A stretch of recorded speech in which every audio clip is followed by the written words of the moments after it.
Anyway, tell us about the smog. Yeah. So. Oh yeah. So I gotta say, Damn Canadians! This is why we can't trust them. Experiencing a bit of Schadenfreude because normally California or Canada is on fire on the West Coast, and we have to fucking suffer, or even Eastern Washington's on fire, and we have to suffer through the smog over here in Western Washington. So the fact that this is happening to the East Coast, I'm like, fucking, how do you like it? How do you like endless smog in the fucking summer, bro? I'm glad it's not happening to me for once. Were you rubbing your nipples getting off on our suffering? Rubbing his nipples with glee.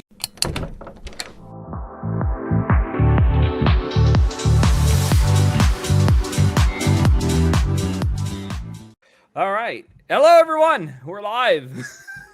Woo! We actually had a pre-roll this time. What do you think? It's like our actual pre-rolls for our streams. It's almost like we're becoming professionals. Not even. Not even. So we can see the comments from YouTube on. Yes. Yeah. Okay. I just wanted to check. Yes. There is a comment tab here. So yeah, this is pretty cool. This is pretty cool. That's pretty sick. Oh shit. And you can show them. Wow. Look at that. You can highlight them. That's cool. Yeah.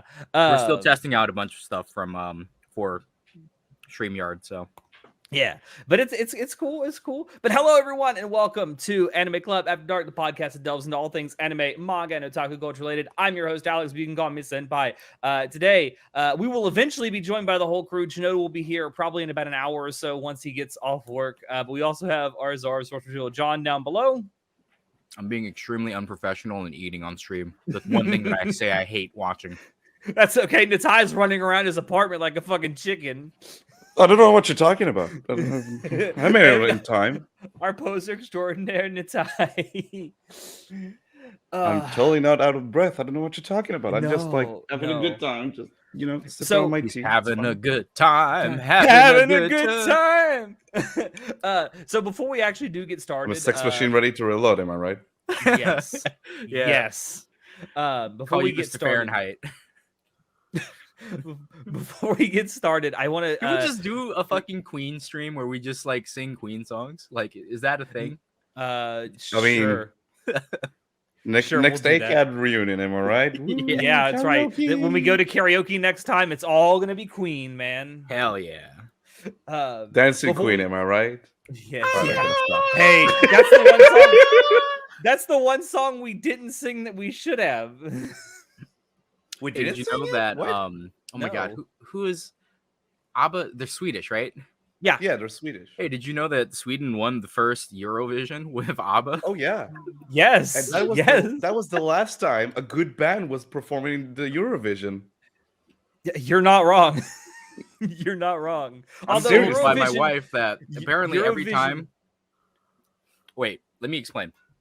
Eurovision is basically American Idol but European, and it's for like the next pop band, right? ABBA is a European band. They're a Swedish band. And Sweden won the very first Eurovision, and it was ABBA that won it. And every fucking time Eurovision comes on, my wife tells me that Sweden always fucking brings it up. Hey, you know ABBA is a Swedish group, and they won Eurovision the first time it was around? ABBA is the only thing Sweden got going for it. That's it. They got nothing else. No. They got Swedish meat. They got PewDiePie, bro. Come on. Oh, I take that back. You're right. You're sorry. I'm sorry. Although Japan just like imported him, so you know. Yeah, that's true. I was gonna say about Eurovision. I mean, without Eurovision, we wouldn't have gotten Epic Sax Guy. That's from Eurovision. That's right. Yeah. I did not know that. So okay, let me rephrase that. Epic Sax Guy is the best thing to happen in Eurovision since ABBA. Okay, there you go. There you go. There you go. So before we actually get into what we're going to be doing tonight, especially with answering some questions, there's a couple of things I wanted to get out of the way first up front. First of all, if you're watching and you like what you see and you want to see more, definitely subscribe, like, share, all that good stuff.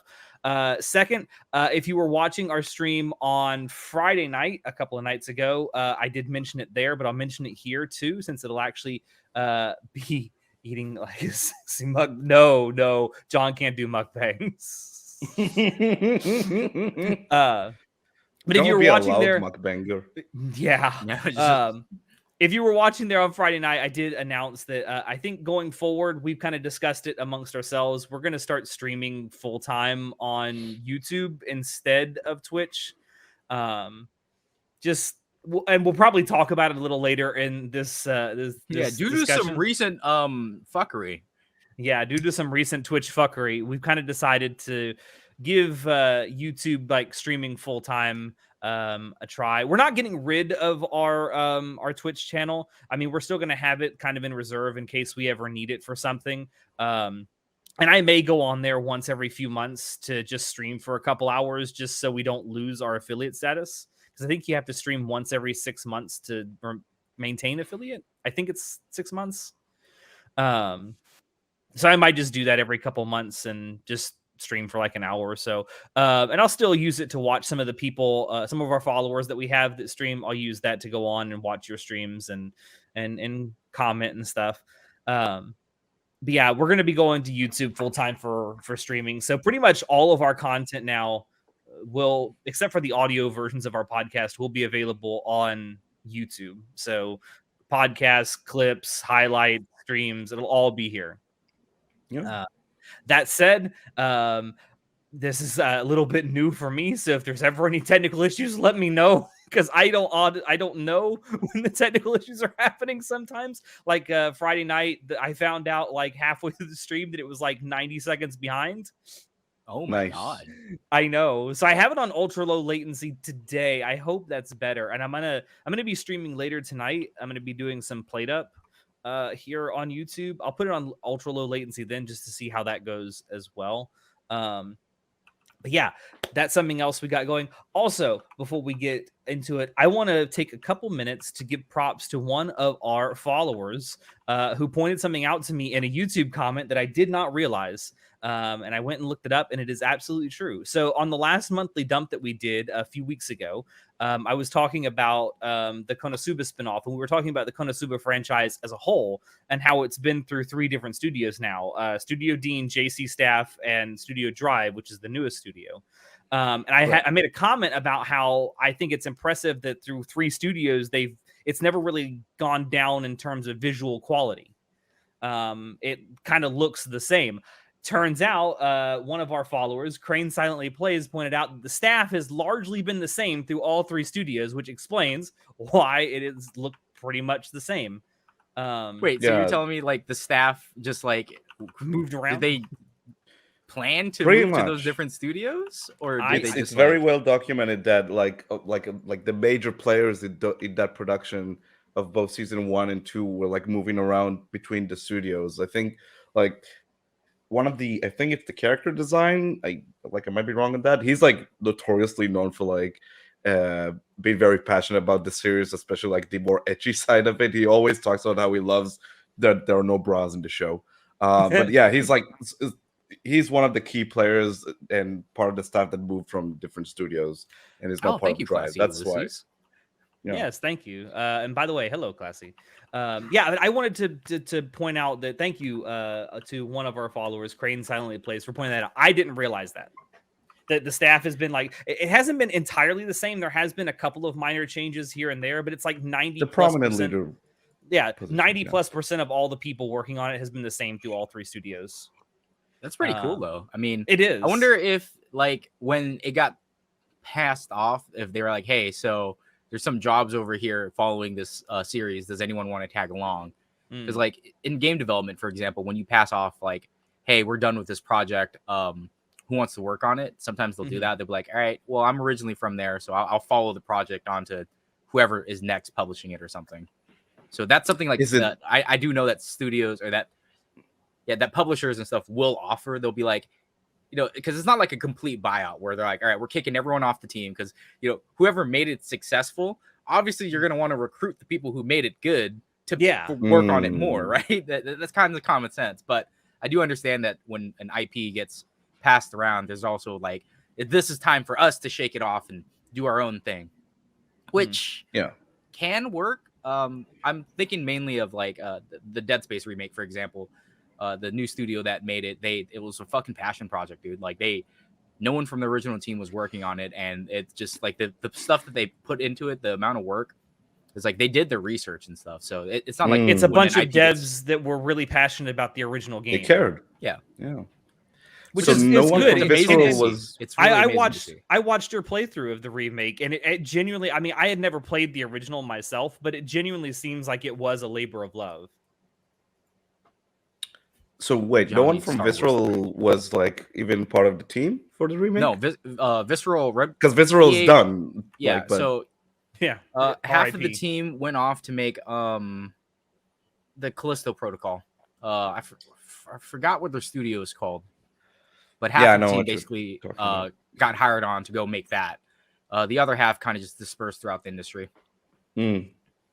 But yeah, John none of the major Star Wars lore. Yeah, John needs to learn more Star Wars lore. I need to actually watch Star Wars. Like, I love everything auxiliary about Star Wars. Like, I love the spin-offs. I will legit host a Star Wars OG watch party in our server. I swear to God, I will.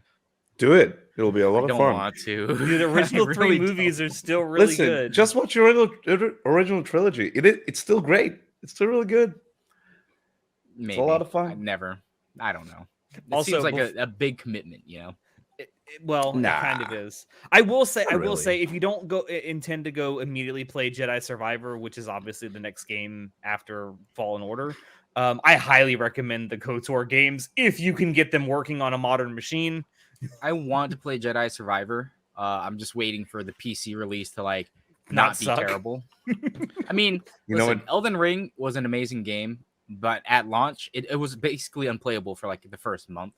It wasn't that bad on PC, was it?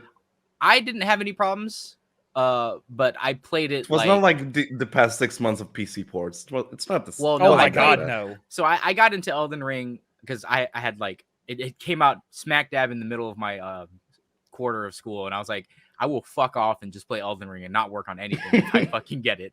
So I'm not going to play it until spring quarter is out and I'll have my summer break, right? Like I have 3 weeks before I start summer quarter. So I was like, all right, that's when I'll play Elden Ring. And after I usually give games especially PC ports recently, just give it about a month or two to just sort itself out.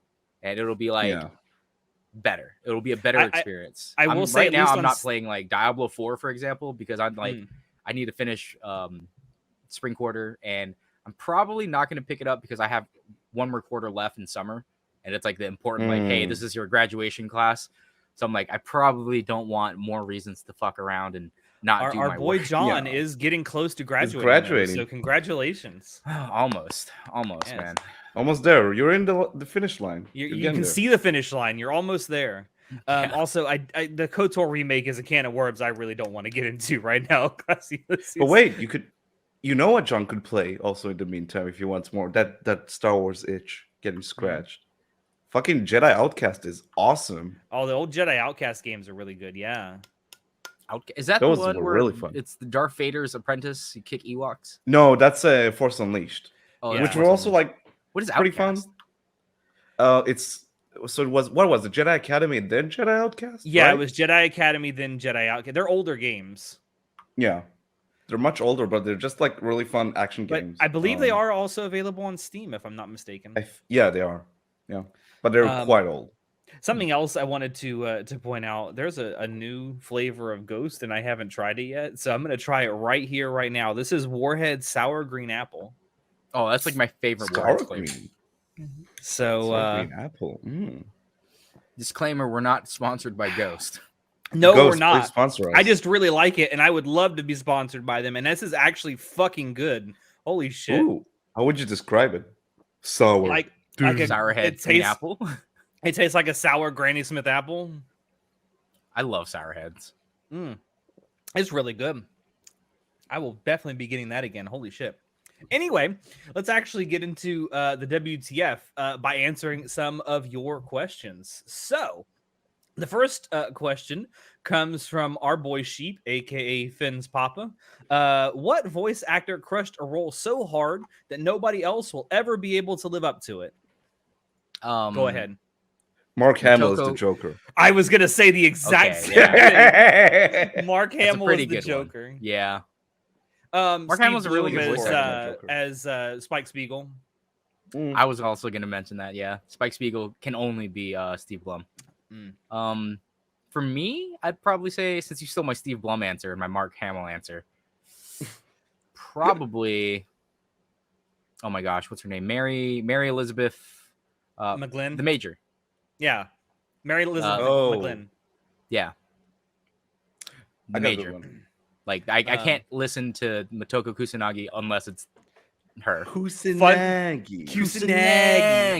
Fun fact about Mary Elizabeth McGlynn: she was a guest star in an episode of Star Trek Voyager once. Chris Pratt's Mario, am I right? Yeah. So I'm going to talk about this in a little bit, but I went on a cruise recently, and they actually had a movie theater on the ship. I watched Kevin Conroy, Super Mario Brothers Batman. movie. Okay, that one. You watched the Mario movie? I did. I was actually halfway like entertained by it.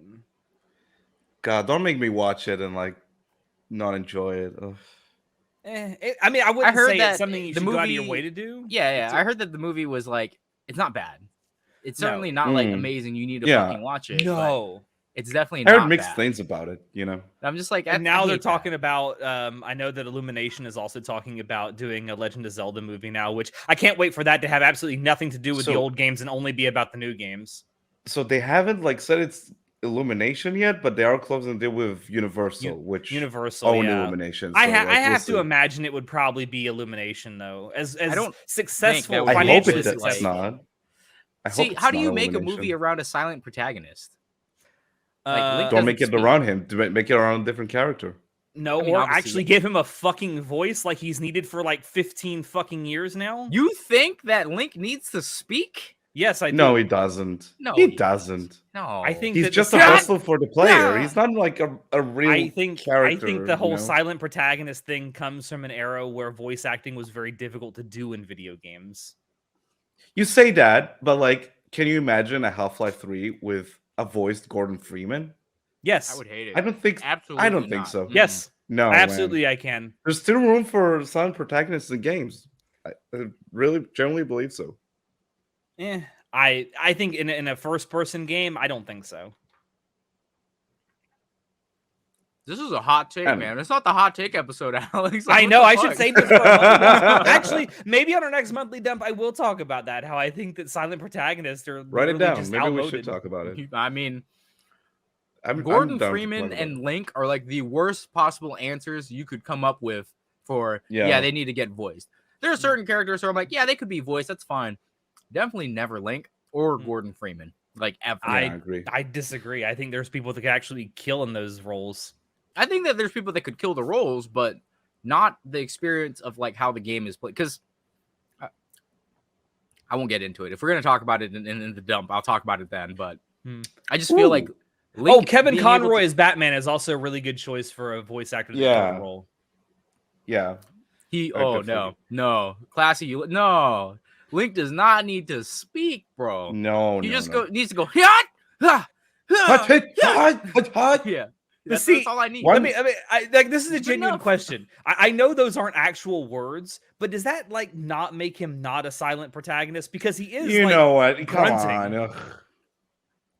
He's grunting. I don't know. I mean, they hire voice actors to do it. He's emoting, but he's not. Do you remember speaking. the Pokemon movie at the end where Pikachu finally fucking says, "I love you, Ash," and everyone fucking lost their shit? Because I did. No, I fucking hated it. Pokemon in years. There was a recent Pokemon movie. Well, recent, but it was like a couple years ago. Basically, at the end, Pikachu says, "I love you, Ash," and because Pikachu finally speaks, and I was just like, I fucking hate this. I hate everything about it. Pikachu should never be able to speak.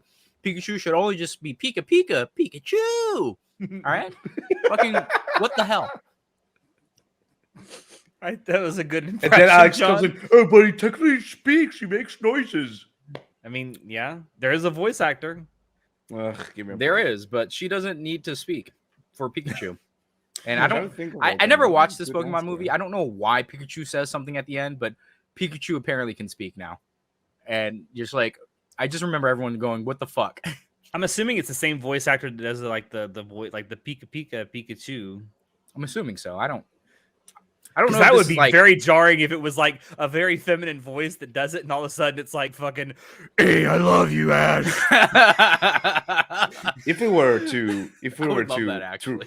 to reel it back to the question Sheep asked, I have another good example actually. Okay, go ahead. That we literally like saw it unfold before our eyes. Robin Williams as the genie from Aladdin. Yeah, that was cannot that top was it. very well cast. See, the thing is, I don't think that Will Smith did a terrible job as Genie. I'm not but talking it about Will isn't- Smith. I'm not talking about it's- Will Smith. For Genie? Do you In the remember? live action? Yeah. Do you remember Return of Jafar? The direct to VHS sequel? No. Yeah, I do. No, No, I vaguely. don't Oh, remember. it wasn't that. Robin Williams who voiced it. It was the guy who voices Homer Simpson. He was good. But... Yeah. Look it up. Oh Well, my point God. is that, first of all, there's a whole fucking reason why. Do I want to go into this rabbit hole about why VHS direct to VHS movies even existed for Disney? There's a reason for it. Oh, I know There's a there's a reason. reason for it. Bro, they had Okay. a whole generation of movies that were direct to VHS. The whole Toy Disney Story 2 Vault almost thing was became like, a direct to like a VHS marketing movie. ploy So too. the reason why is because VHS first came out and people were like, "Holy fuck, we can make extra money without putting in the effort by just making things direct to VHS." Because apparently, And cheaper. when VHS first came out, Disney and a bunch of other studios were just like, "I don't think that people will buy movies on VHS. Like, who would want that, right? Like, we're gonna create this big cinematic experience, and then we're gonna sell it for 3 times the price of a movie ticket. Why would people want that?" And they're gonna see it on a tiny screen. Yeah, they're gonna sit on a tiny screen. Nothing's formatted for the TV because theaters had different It was window widescreen. ratio, widescreen. Yeah, Yeah. and TVs didn't. And basically it was a logistics fucking nightmare. And as it turns out, people didn't see this coming, but kids are fucking dumb, and kids just see, I see movie I want, I can have it and watch it, because when you're a kid, you don't care about like Watch what it you're all watching. day long if you can. You just watch it all day long. And I was like, I was a kid, and I think about it. I'm like, I did watch a lot of Brother Bear, quite a lot of Brother Bear. I never really like Brother Bear was the Brother shit. Bear is my favorite Disney movie. It's the best. Phil Collins, man, just sing Phil me to Collins, sleep, fucking, dude. fucking Uncle Phil, man, he kills it. But so that's why Disney saw this, like, holy shit, we can put basically no budget into sequels and then just release it direct to VHS, and we'll make a shitload of money. So that's why every company started making a shitload of. One of your friends has entered the chat, Natai. Not all of them. I think So, Lion like- King 2 is mediocre but not bad. Bro, have you seen freaking Mulan 2? Like, Oh, that was fucking, bad. I haven't seen Mulan Little 2. Mermaid 2, Brother Bear. Bro, have you 2? seen Beauty and the Beast 2? Oh The God, Christmas movie? It's so No. garbage. I want to Yeah, point out. so- I want to point out a logic. Well, I don't know if it's a logical fallacy, but a point in the story that a lot of people don't think about with Beauty and the Beast. Belle didn't know that the Beast could turn back. She was prepared to fuck Hey him man, love is as love. an animal. Love is love. But no, but it's like it's in the middle of the movie happens. It's not. It doesn't happen after the movie, the sequel. If that It's makes high sense. ignoring his friends as usual. Listen, he ignores. Yeah, I everybody. mean, you're right. I'm There's just that filtering hue, the goat there's jokes. something I'm just new- filtering the goat it's jokes. in the That's air. all. Da-da-na-da-na-da-na-da-na-da. Can I tell you when I Da, took da. Natai to Epcot, we went to the Beauty and the Beast sing along. My King 2 is not good. Get out of here.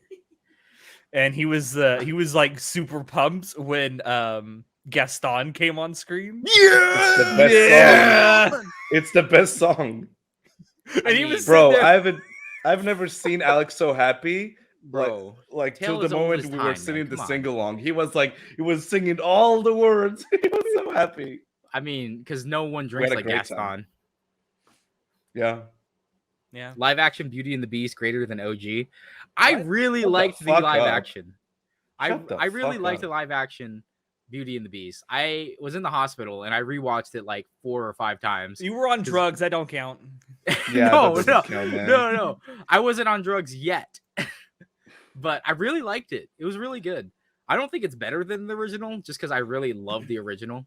It's just I know you like Emma Watson, but like try and take that feeling aside when you're thinking about that movie for a second. freaking is it Josh Groban? Who plays Beast? It's Josh Groban, right? No? No. Is it? There's a bunch of people in the freaking We live have a action. Disney Jamie. Ask her to look it up. She's looking at it. LOL. It's just because. Okay, get out of here, Classy Ulysses. That's what I'm saying.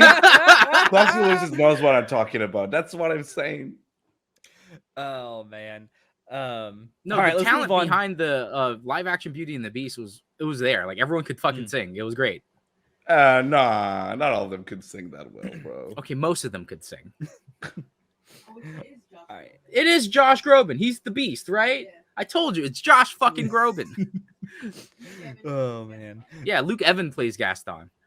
So anyway. All right. So let's move on to the next question. No, we missed the Kevin Conroy. Kevin Conroy is Batman. That's like one of the pointed best. it out. No, we mentioned it 3 times. Oh, okay. So the next question comes from Classy Ulysses. Which IP, DC, Marvel, Lord of the Rings, Game of Thrones, Star Wars, Star Trek, etc., should be turned into an anime? Also, do you guys want it for one-off or multiple seasons? We have an episode of our podcast where we talk about this. Yeah. Well, it looks like someone doesn't listen to every episode of our podcast. No, there's I want to say we did it like 6 months ago or so. Okay, so I feel like this is a cheating question because I have a very favorite one. Oh, go ahead, tell us. Gendy's version of Clone Wars is basically an anime, in my opinion, and I would love to see more of that. Yeah, like, I love those sometimes. Yeah, it's fucking shot like an anime, dude. Like the fucking when they go and raid the place to fight General Grievous, like I love the fucking the commander guy, just like the Freebird memes where it's like, so fly free bird, jumps in with the Gatling gun, just starts fucking up droids, takes a pistol and like throws one over, fucking shoots it, grabs its gun and starts shooting. Like I remember when I watched it for the first time, I was so weirded out by the art style because it's very different, that art style, you know. I kind of want to go back and watch it again to see if I'm trying to find the episode of the podcast where we actually talked about like Western stuff that we wanted to get in anime, so I can link it in the chat. So I mean, my biggest answer is probably going to be Star Trek. I know there's like 3 Star Trek animated series at this point, but like I want an anime studio to like. I feel like I'd watch the fuck out of a Lord of the Rings anime if it just they're follows, making like. It. Are they actually making a Lord of the They're Rings? They're making an anime movie called what was it?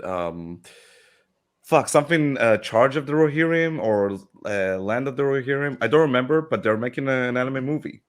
No, I just want it as like a long-running series, and it's just about world building, just like the books intended. That would be super cool, dude. Like first age, second age type of shit. Yeah, in like the Lord of the Ring universe, I'd watch that. Fuck Rings of Power. That doesn't exist. I've never heard of that in my life. Also, the only Ring of Power I know is my anus. What? The tightest ring of them all. Don't talk about your goats like that. One ring to tight them all. Oh man, but yeah, we did an entire episode of the podcast where we talked about some of the Western stuff that we would like. Actually, we did one where we also talked about like our ideas, like our actual specific ideas for what those anime would look like. I came up with an entire like Star Trek series that an anime could be based off of. Percy Jackson anime adaptation. Just it's there. Just make it happen. It's so. That was one of the ones you talked about. I don't think Percy Jackson would see, because now I'm thinking about like, why do things get adaptations? It's because money, right? I don't think the money is there for Percy Jackson anymore. Okay, the money for Percy Jackson was there like 15 years ago. Like, yeah, the money was there 15, 20 years ago. Yeah, I'm not gonna dispute that. It's like we're talking about like fantasy adaptation type of shit. I think with the recent failure of oh my god, where's that? There's another young authors style book that just got a adaptation a couple years ago. It also failed. Maze Runner? No, not Maze Runner. Oh my god. Something Owl? City of Bones? What? No. It was a live action. It was a movie series for a book that was very popular with young Classy authors. Ulysses, you say a Harry Potter anime. It's called Little Witch Academia. No, it isn't Guardians of the no. I'm trying to I think. found it though. I'm gonna post Divergent. this in. I'm posting this in chat for it's anyone who Artemis wants to Fowl. watch it. Artemis Fowl. Oh, Artemis Fowl. Oh, that movie was garbage, man. Yeah. Listen, that failure was on the movie's part, not because there was no I knew it interest. was the movie's part, but I'm saying like because of Artemis Fowl, I think the appeal, like to me, this is the death of all young author books being turned into adaptations. Because You mean like young adult, like that type of young adult books Okay. like Artemis Fowl, for example. Great book. I loved reading it back in the day. But since the movie bombed so freaking hard, I don't think Hollywood wants to adapt any like young adult style movies anymore. Didn't they shove it right in Disney Plus? Like they were like, "Fuck it, like just put it out there in Disney Plus, and we'll deal with it." Fuck Don't watch it. It's on Disney Plus. I mean, that's true. No, it just sent it there to die. They did send it there to die because Which it was is just such so a shame bad. because like the books Well, because were they really premiered fun. it and everyone was like, "This movie is real fucking bad." And it's like even at the premiere for like the unveiling of it for everyone to watch it in Hollywood, they're like, "It's bad."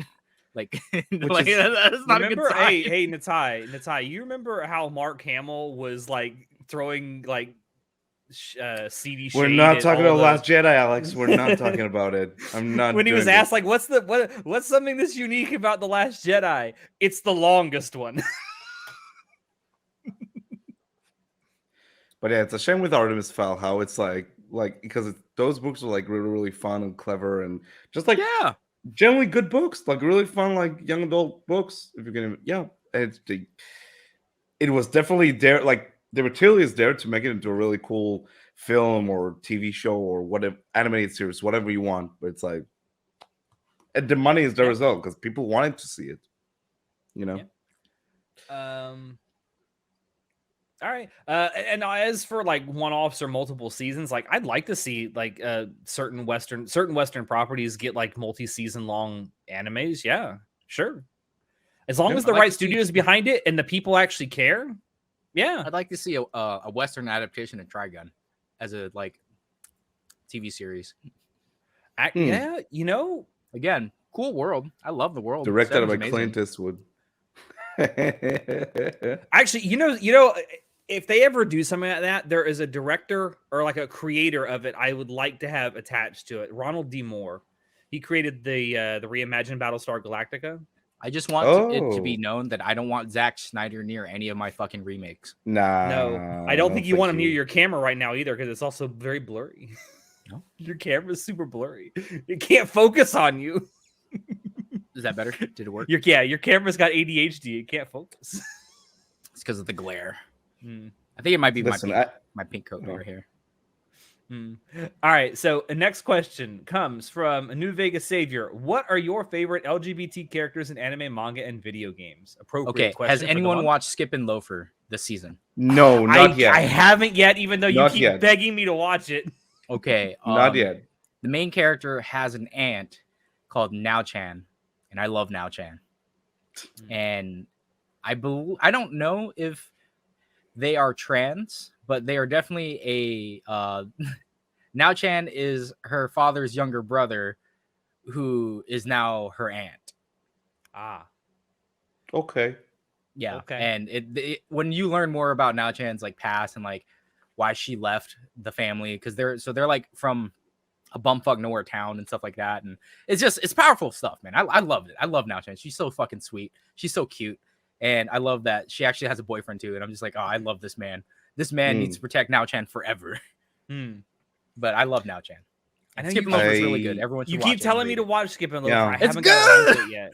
You're gonna watch it and be like, oh, that was a good slice of life. I really like looking forward Bridget to it. from Guilty Gear. You didn't yeah. realize that Bridget was Bridget's Bridget until I pointed it out. The fucking memes, bro. Gay for Bridget. I I really like yeah, Bridget. really cool. That's all I This gotta is- say. When he was staying with me here in Florida last year, they were talking about like the new Guilty Gear game was coming out, right? No, it's and- just the DLC or no. for. Oh Bridget yeah, came out. 'cause Bridget was getting added to it, right? Yeah. Those DLC. Yeah, and you were like watching the trailer or something on your phone, and you just all of a sudden, I'm driving while he's doing this, and he just goes, "Man, Bridget's a cute girl."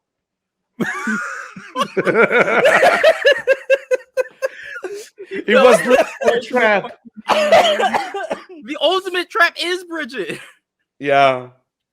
Everyone's gay for Bridget. It was a fucking. I will meme say back though, in the old days, bro. like after that first discovery, it was really, really fucking cool to see for how that like entire month all the Bridget art came out and people like really like celebrating her character as like a trans character, as a positive take on like a trans character.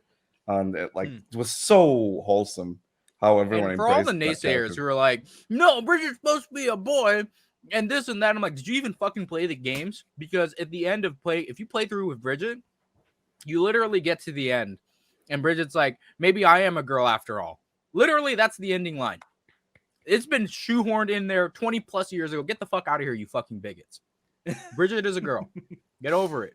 Bro, people say that don't even play Guilty Gear. No, Like- but they jerk off to the art. Yeah, I'm like, I mean, I don't blame them for that part. You know? I know, like, bro, have you seen biking? I fucking bro, listen. Biking every is, generation, like, her tits get bigger and bigger. we'll just like the an anti average biking enjoyer. Hanakawa. Oh, biking is so fucking cool, dude. Like, I love that design so much. Batwoman. Batwoman? But, Is Batwoman? bro. Oh yeah, you're right. Oh, Batwoman. Wait, isn't she lesbian? Yeah, I mean that's Okay. the question. That's the question. Okay. Favorite LGBT characters in anime, manga, video games. I don't know a whole lot about her. Like, Yeah, I don't know. I'm trying to think of like good examples, not like something throwaway kind of. I could name someone, but John's gonna disagree. Who is it? If you fucking say Yuri from Yuri on Ice, you fucking even mention Victor, I will fucking fly to Florida. I'll punch you. Wait, what's wrong? Victor is gay, right? That's fine. There's nothing wrong with that. You know what is wrong? Being the What? coach, being the head coach of someone you have power over, and then fucking harassing him until he loves you back. That's power harassment. Fucking, it's rape. Okay, stop with the rape It's culture. rape. I swear guess to they're God. I gay, need yeah. Show. Show needs to be here to back me up on this. Show is the only one with true authority, on the matter. Okay. I'm not disputing your sexuality, Alex. I'm just saying. Okay. I'm just saying that it's kind of gross that this is literally, we don't usually tend to celebrate when coaches get with their mentorees, They're athletes. Prodigies. their athletes, their proteges, their athletes. They're We students. generally just like frown upon that, don't we? Mhm. Oh, Yeah, you're most an of the Olympic time. winning medalist for this sport. Now you're my coach. Also, I love you now. You were forcing yourself into my life constantly and getting me into some precarious situations, but we're going to overlook all of that because it's actually love. I think there are examples out there of athletes who are like married to their coaches, but they got married before they became. Yeah, they were like, married their coach. beforehand. Yeah. Yeah. Not like I'm thinking of a Which in that case, it's really just a spouse supporting another spouse. which is fine. Again, like there's nothing inherently wrong with that. It's just that the power dynamic of Victor and Yuri's relationship before they got together is what is bad. Is it Right. okay Yeah, if I say Victor was Russian super Yuri? pushy. He was very thirsty for Yuri. Did just the Yes, can I just say he the was angry, extremely thirsty. Can I Yeah. just say the angry Yuri and not the Oh other yeah, gay the Yuri? Russian angry Yuri. Is it okay if I say him? No, because again, it's like, I mean, at least he didn't abuse his power to pursue. Like, Russian Yuri would have put out for Victor so much faster than Asian Oh. Yuri would have. Oh. Was JJ gay? No, he had a bunch. No, of he girls. was just Canadian. He was just JJ. Oh, It's what? JJ The Styles. king, JJ. JJ He's the king. No Yeah, I one love can JJ. beat him. He was so infectious with like how I happy love he was. JJ. I loved how Sho just absolutely had a burning hatred for that character. Sho hated him because he was much. Canadian. Yeah, he was being too Canadian. I remember him telling me, "We're not like that. I swear to God." To be fair, Sho is like the most non-Canadian Canadian I've ever met in my life. He's the anti-Canadian. he's the anti-Canadian. He never apologizes. It's crazy. So wait, no, the anti-Canadian. So he's basically just American. Yes. You're on to something. You're on to something, John. I feel like Sho would have really fit in if he was actually born in New York, but that's just me. He would have conquered Manhattan. He just seems like a New York type of guy. Sho conquers Manhattan. I would watch that sitcom. Batgirl is another one. Tim Drake and Superman's son. Okay, wow. There's a lot of Tim gay Drake characters. Is gay? What are you talking about? I don't know. I don't really read comics much anymore. There is in the Voltron. Was it Voltron? Oh my God! Are you talking about the thing that happened like 3 or 4 years ago? The gay baiting thing. Yeah, there was like a major gay bait, and then the developers like in between seasons were like, "Yeah, there's going to be like a major reveal." Romance. And then they didn't do it at all. So like the fact that the guy was supposed to be gay, and then they kind of just like they framed it in a way that was like, oh, but maybe they could just be friends, just so they could sell in different like countries for streaming. I was just like, that's so dumb. I hate that. That is a definite. Oh, that's Disney interesting, Classy Ulysses. I did not know that. Yeah, there's a gay character in Voltron. No, I'm talking about Tim Drake. I did not know they made him gay. I don't know who Tim Drake is. It's the youngest Robin. He's literally Batman's son. So him and Talia al Ghul, who's the daughter of Ra's al Ghul, they got together, and their son is Tim Drake, who's the bro. new Robin. Spoilers. What he ends up. It's not like I've never seen the movies. that happens in the little movies. Like, come on. It's just in the comics, yeah. Next question comes also from New Vegas Savior. We were talking about this during this stream. Favorite sensor lines. I don't know what the lightsabers is. Oh wait, I missed lightsabers. When they blur it out, they'll make it all white and they'll add a blur border on it. Okay, I got you. Obviously, the best one is gonna be like the stripes, like because it's so easy to like imagine that like this is a penis. I can see it still. Yeah. The funny thing is like when it's just like one thin line across it and like that's it. Can you imagine that in real life? It's like someone like took out like a duct tape and wrapped it around the penis just to like cover just a tiny bit of it. Yeah, no, like obviously lightsaber one is like the worst. I hate that one because it's like you can't see nothing, bro. It's like now I gotta imagine what it looks like. Like, oh God, I don't want to imagine anything. Am I right? No, imagination. What do you prefer? The blurry, like the pixelated penis? Just no, fuck that shit. Lines. The lines. Have you never seen Sense Bar lines where it's just like 3 little tiny black lines that they use to cover up I know what you're talking images, about. and it's like you can still clearly see what it is. It's not censored at all. I can. You're deal not with fooling that. me. Yeah. I'm hip to your ways, sir. And I can observe it is in fact a penis. Because you don't have to imagine what the penis looks like. It's literally there, just hidden behind like 3 lines. I'm fine with that. The lightsaber or blurry, it's like it literally you have to imagine what it looks like, and I hate it. Yeah. Plus with blurry, whenever I see blurry stuff, I always try to like unscramble and blur it in my mind. So like I hate looking at things that are censored like that. Because I'll look at different colors of each pixel. So I'll like try to figure out, all right, so how are they scrambling it? And then I'll rearrange the colors, and it's just a thing. Don't do that type of censorship. All right. Next question also comes from New Vegas Savior. Is SCP-based content dying, and what are your thoughts on the matter? I don't think that like the creation of SCP or SCP-like content is dying. I do think that the audience or the desire for analysis-based content around it is kind of dying off. So I was kind of offended that I was left out of this, since it was like, this is more for Alex and Shinoda. I'm like, do they not know that I love SCP way more than Alex and Shinoda? Yeah, I'm the Do they not know the that one who doesn't I have consume read literally SCPs. every entry on the website? I have now, but it's taken a while. But Yeah, I don't think that, like, if you look at the website, people are still making SCP like content. I just I think think it's like, peak though. I think that the I think so interest too. in SCP stuff has peaked. I don't think it's it's gonna really get any. dying though. Like, I think I it's don't think still it's around, dying. and it's people are still obviously very conscious of it. And then you have like the rise of like analog horror, which I think is sort of tangentially related to SCP content in the sense that it kind of evolved on the internet. I mean, so have you ever seen SCP Dollhouse or SCP I forgot the other one. One is Dollhouse Yes, and the because other one we watched them together. Overlord. Yeah, Overlord and Dollhouse. So yes, I have seen that. So the guys who made that, they were trying to crowdsource a movie for the next one, the third one, which was going to be like a full on like 60-minute like actual movie. They needed like a theatrical length movie.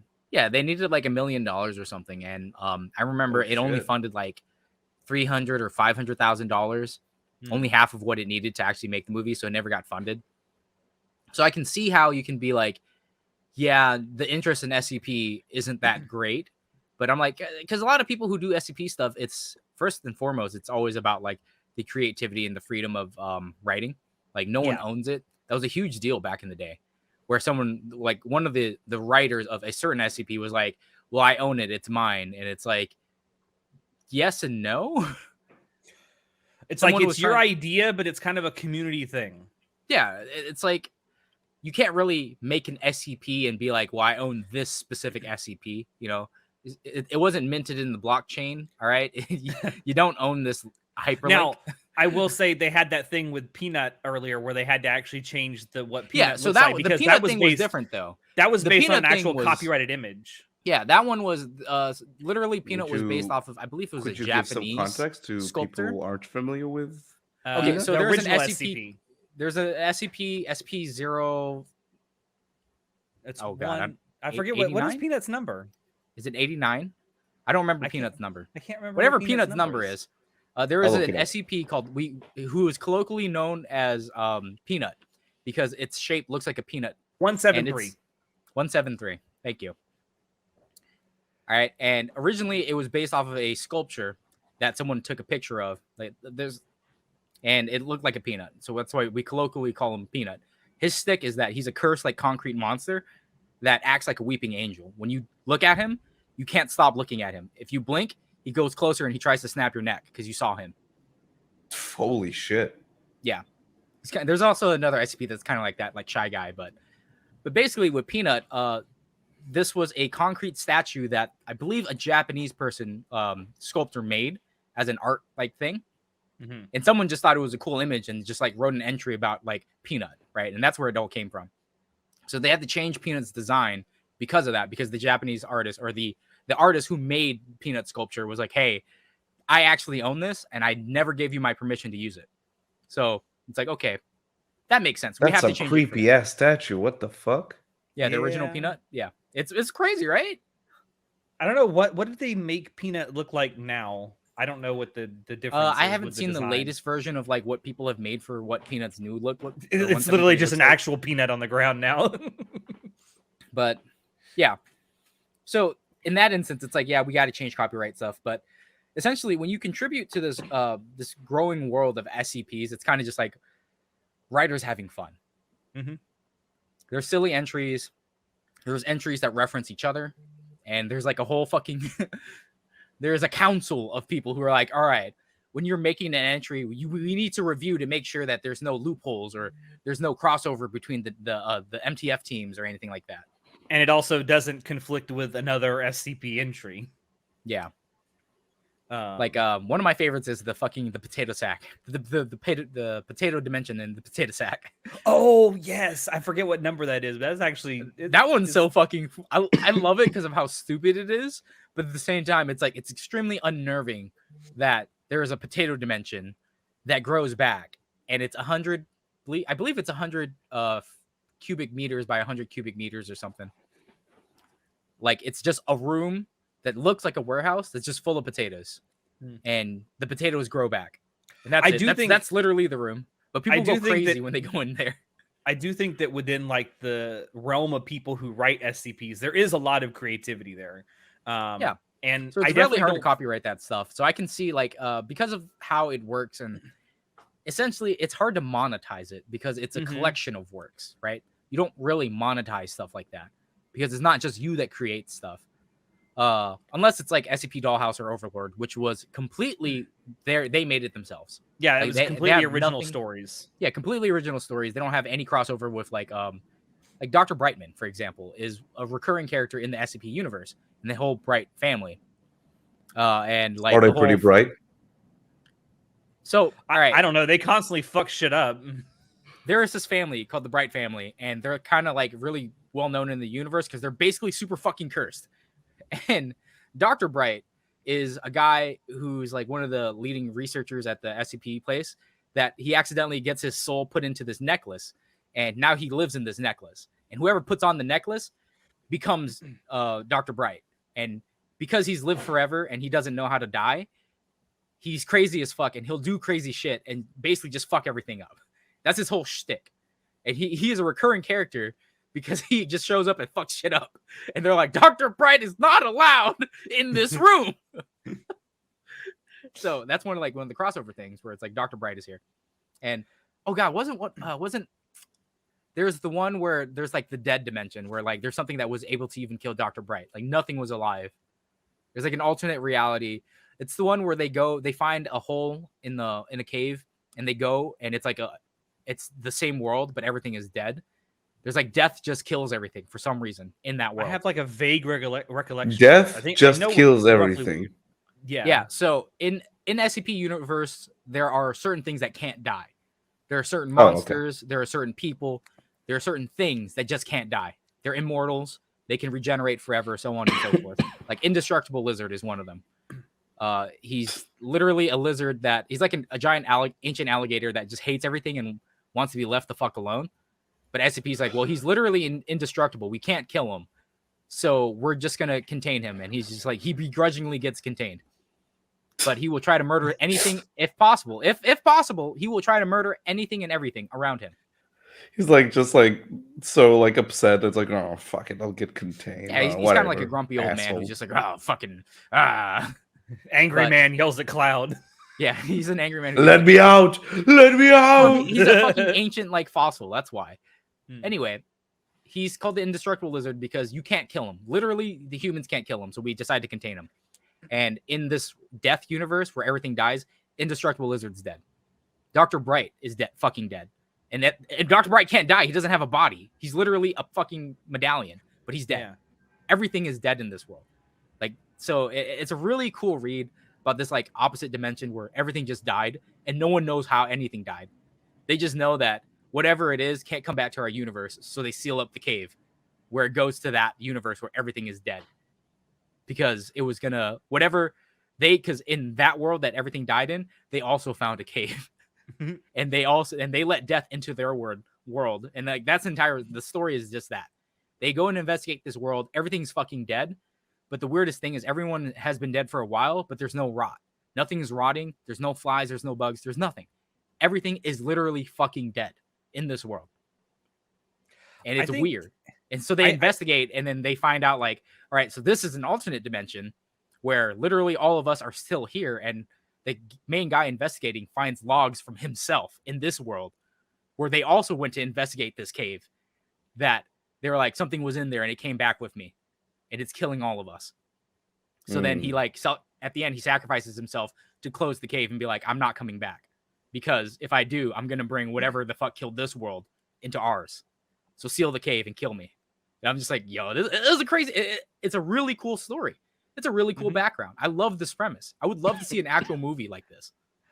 So I can see how like you would want to like turn this into like a big blockbuster movie, but again, a lot of the references that make it cool are like built upon other people's entries.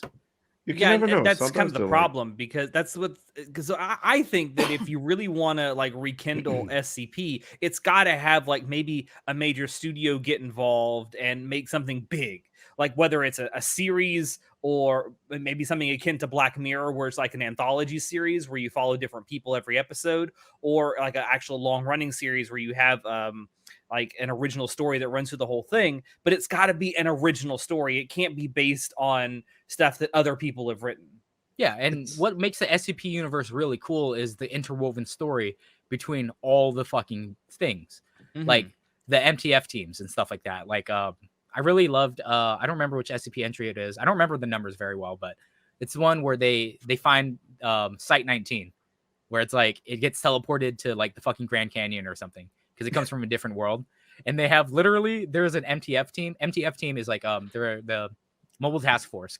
They're basically the military of the organization, the SCP organization, who are like, they could range from like just basic mercenaries to literally Power Rangers. So, which is really the only like established thing that they borrowed from the SCP universe for Dollhouse and Overlord.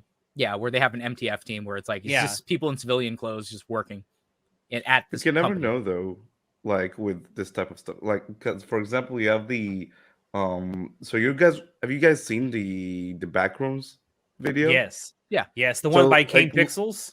Yeah, so literally they're making a movie out of it right now. He's making like he's like backed by a studio and they're making like an actual movie out of it. Fucking 17 years old and being approached by a Hollywood studio, which is crazy. That's because like the virality of the Backrooms like entire anthology is crazy, right? Yeah, but that's insane. The most important thing is he owns it. That's his. Yes. With the SCP universe, not everything is owned by you, unless you do your own original stuff. But the Backrooms like, thing, I have to ask though, you, John. Hold on, I have to ask you, John. Could you see something like the Backrooms being part of the SCP like universe? Because I could. Definitely, yeah, you definitely could. Yeah. Like, but the thing with the Backrooms though, that evolved from like the whole like fascination with liminal space. Liminal space, yeah, thank you. Yeah. And like, so there's a possibility that something from like the whole SCP like community, not necessarily an SCP, but something from that could evolve to something that's owned by someone. Then it's like I said, so with Dollhouse and Overlord, they were completely original. Those could be movies. The guys who made those, they could try to sell it to big Hollywood studio. But like I said, a big appeal about the SCP universe is the interwoven. It's a universe. Yeah, I see. Like because there's MTF teams, like the Mobile Task Force teams, like I think it's Tau 5 or Tau 6.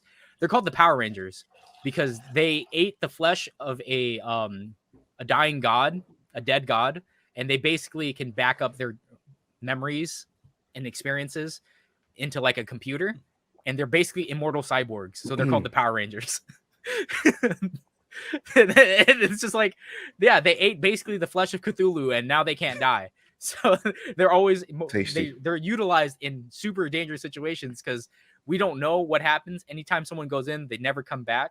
So we need you to go in with your robot bodies and die, so we can re-download what happened. And that's their entire shtick. And it's like, that's a cool fucking thing. I really like it. Yeah, SCP is really cool. It's just a very collaborative, very creative thing that I don't think it's dying, but I definitely think, like John, it kind of has peaked, at least in its current iteration. It's got to evolve into something else to kind of, I think, keep going. Yeah, like they have a bunch of games right now. Like there's that, I think it's called Outbreak or something. Containment Breach. Containment Breach, yes. Yeah, it's on. They remade it in Unity. That one's a pretty popular one. Markiplier plays a bunch of SCP stuff. Markiplier is a big fan of SCP stuff. So again, because it's a cool universe. I would love to watch a Hollywood film about something SCP related, but there's so many things from there that I'm like, you can't really put into the I just had a story. Thought. Markiplier is Dr. Bright. I would love that. When he's freaking oh my god, when he wears the pink mustache. Who's that fucking guy? The crazy dude. The character that he plays when he has the, oh my god, I don't remember his name. It's not Darkiplier, but Darkiplier. I can't remember the name either. Darkiplier was a Persona thing. It's a thing. Markiplier has his own lore. Wilford Warfstache. Yes, Wilford. Yes, him. Wilfred Warstash could be Dr. Bright. I would love to see that. Oh, that would be great. I'm lost. All right, so the last question we have comes from Class Ulysses. Do you think there will be a point? I don't exactly understand the question. If you're still in the chat, maybe you could help me understand it. Do you think there will be a point with anime where the studios will do reboots or remakes? They already are. We're already making them. Like, there's one of the best things that's aired this year is the Trigun remake. Brotherhood, the Legend Brotherhood, of yeah, Galactic is probably the remake. most famous anime Fruits remake. Basket, Urusei Yatsura. Hollow, Spice and Wolf. Yeah, that hasn't They're come out making yet, it. but I'm fucking looking forward to that shit. Yeah, but they're making it. I mean, It's supposed to be a full adaptation, right? yeah, Yeah. it's going to be a complete adaptation from the beginning. They're remaking Akira into an actual TV series. I hate and that. They're going to I do. hate that. I don't Well, want to see a remake of Akira. It's gonna be a full adaptation of the manga, though. The movie is only an adaptation of the first half. I yeah, don't know about the Akira remake, dude. we'll get I'm to open- there when we get there. We'll I'm be open to fine. it, but yeah. Now, if your question is, is there going to be a point where maybe a studio gets made specifically to do remakes? I think that's possible. Wasn't Bind literally made to do a full adaptation of Mushoku Tensei? Like, Yeah, that's and not, there's like, other Studio Wit was started specifically to make an anime adaptation of Attack on Titan. So I think there may come a point where there's an anime studio that comes along where their entire point is they just remake old anime. I think that it's certainly possible. Well, it's called the 30-year cycle, right? Where everything gets remade at 30 years later. Everything gets recycled. And we're kind of already seeing that. That's with, nostalgia in general. Yeah, right? like That's Tokyo yeah. Mew Mew. What's like Yeah. the nostalgia we have now for the 90s? Yeah, no. It's 30 years ago. Kids we're are getting dressing like close the to 90s right nostalgia now. from It's pretty crazy. 2000s. Be careful. Shut up. Shut the fuck up, Natai. That's 7 years away. We don't have to worry about that yet. Yeah, I certainly think it's possible that there may be an anime studio that gets formed specifically to remake older anime. I think if they do that, though, like the idea behind remakes is the only things that should ever be remade, in my mind, are things that were good ideas executed badly. Or incomplete stories. Like, people are talking about remaking The Godfather right now. Why? No, You're never going to make why? it better. It still looks better than most like modern movies. It's never going to be that. better than it was. Even if you throw like $1 trillion at it, it's never going to be as good as the original. 4K remaster?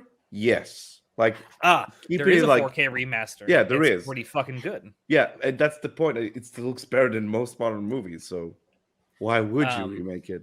Exactly. I don't. Yeah, like why would you, there's the things that are good in the past don't need to be remade. Like they did a few years ago. They did that remake of Ben-Hur. Why?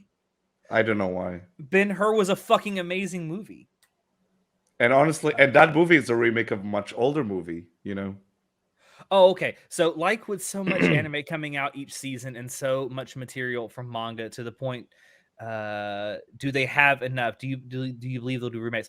If you're asking, do I think they'll ever run out of material to make anime with? No, No. There's just in the sense that there's a lot of books that get published every year. There's a lot of manga that get published every year too. So much trashy isekai getting I published I will say one thing I would like to see personally, the anime industry move away from a little bit is its reliance so much on source material. I would love to see more anime original stuff get made. Yeah, Speaking of I agree anime with you on that. originals, man, have you guys watched Magical Destroyers? No, is No, it I good? haven't. It's pretty good. I haven't That's watched anime that's this the year. one about the The magical girls and the otaku being like Yeah. the meta commentary on otakuisms. Yes, that one. I should watch that. It's pretty good. I think if that's what you're asking, Class Ulysses, then no, I really don't think they'll ever run out of material to the point where they feel obligated to only remake stuff. No. That's never gonna happen. No. And I think there are enough studios out there that at least once or twice a year they put out their like an anime original thing. It may not be good, but they do Just it. literally look at any seasonal chart and see how many shows are like adaptations and how many originals, and there's your answer. Yeah. That's not gonna change anytime soon. All right, so that's the last question we have for this WTF. So let's actually talk about what's been going on in our lives, what's on our minds. So I want to start real quick. Tell us I about went on your a cruise. I went on a cruise a couple weeks ago, and it was fun. It's the first time I've been on a cruise since COVID, and it's a type of vacation that I go on a lot, or I have gone on a lot. I think this is my 18th cruise that I've been on. And it's like, I think my 8th with Carnival, which is what I went on. I went on the Carnival Horizon out of Miami. It's the first time I've ever cruised out of the port of Miami. It was a very big port. It's the busiest port in, second busiest port in North America. But anyway, it was great. And I have some stuff here to show off. I won 2 ships on a stick. Nice. Is that a raffle or did you do something to win those? I won 2 trivia contests. Oh. Ooh. One was like a general knowledge trivia contest, and the other one was TV theme songs. You're so cute. I also won what they call 2 thingies on stringies. Thingies on stringies. Thingies on strings. They're like medallions. You get these for coming in like runner-up for for a second there, I was like, is that the kind of looks like the Nazi cross thing? No, yeah, I thought it was a cross. The Red Baron. I thought it was a cross for a second. It's a Carnival logo. Okay. Carnival. That's what we tell ourselves, at least. Christ compels you. That's what we tell ourselves, at least. I also got my custom. So every time I go on a Carnival cruise, there is one, I guess, souvenir I always steal from the ship, and it is one of their $1 poker chips from the casino. I always get the one that has the ship's name on it. Sweet. Freaking Carnival IRS is gonna come busting down your door for you stealing these counterfeit chips. You could be making counterfeits. Where did the cruise take you? So like I said, we left out of Miami, and then we had a couple of sea days out in the Caribbean Ocean, and then we went to Aruba, Jamaica. Bonaire. No, not Aruba, Bonaire, and then we had 2 stops in the Dominican Republic, one on the south side of the island, one on the north side. Nice. The only place I actually even got off the ship was in Aruba, because it's the one place I hadn't been before. Aruba is great, by the way. It's absolutely beautiful. The people there are incredibly nice. And it's some place I definitely want to go back at some point and spend like a week on the island. The water is like, you can see right at the bottom. It's crystal clear. It's so pretty. That's so cool. Okay, I got to sing it. Aruba, Jamaica. Ooh, I wanna take you. Bermuda, Bahama, come on, pretty mama. How many times did they play that song on speakers? Baby, why don't we go? Not often. Down to Kokomo. That song slaps ass, dude. I love that song. I will say, so like I said, this is my first cruise I've personally taken since COVID. And one thing that Carnival added that I absolutely fell in love with to all their ships is this thing called the Alchemy Bar. Now, I need to describe this shit for you. It is a bar. They serve alcohol like just about any other bar out there. However, it is a little different. The bartenders that they have there, they're called alchemists, not bartenders, but they're very creative. They're very creative bartenders. So they have a drink menu you can order from, and the drinks are drinks that are created by Alchemy bartenders on other ships. And it's a sizable menu. But what they highly encourage is you just telling the bartender the kind of liquor you like, the kind of flavors that you like, and then they make something for you based on what you like. And it is a really fun experience. Something they also have here that no other bar on the ship has is they have like fresh fruits that they can use to like muddle into the drinks every day. So it's really good. So I just want to point out that I think it's funny that they call their brewmasters instead of mixologists, alchemists. Alchemists. That's funny. It's one of There's those a like money cool-ass, title names, like like a Fungineer, right? Instead of calling them like carnival ride operators, you call them Fungineers. Or There's a fun Disney calls them Imagineers, the people who come up with their rides. Yeah. There's actually a really cool pub in London called The Alchemist, where they also like they make potions out of like some like drinks or whatever. It's awesome. I'll recommend if you guys are in London. Something I also didn't know until I went on this cruise is that something that and this is something that's not put on by Carnival. It's actually put on specifically by the mixologists there at the Alchemy Bar. They put on a mixology class. Typically, it's the last full day of the cruise, whatever that happens to be. For us, it was a sea day, but you can't actually you can ask the bartenders if you know about it, if you can sign up for it, but traditionally they have to invite you to the mixology class. I got invited because I closed down the bar every night. Nice. So I was gonna ask, like, is this code for like a swingers club or something? Like, no, it's like you it's can an only actual be mixology invited. class.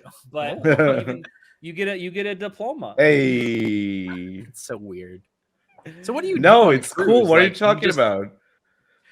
I mean, it kind of feels like a cult thing, but Also, trick you into spending more money. No, dude. Also, shout out to the mixologist who put the class on, George. He was by far one of the best bartenders I've ever had in my life. Bartenders are just like good people, you know? They are. Like, I love it. Like, They're really good at taking your money. I tell you that. yeah, man. I love bartenders. I love what do you bartending do on people. a cruise for like a week? I would go stir crazy if I was on a ship for freaking. But then again, how big are these ships? Right. So the one I was on isn't even the biggest that Carnival has. There were 4,500 people on the ship. This ship is the size of a small city. Oh wow! Yeah, I've never been on a cruise. They have they have several ACAD cruise next year. Let's go. Let's cruise. Let's go.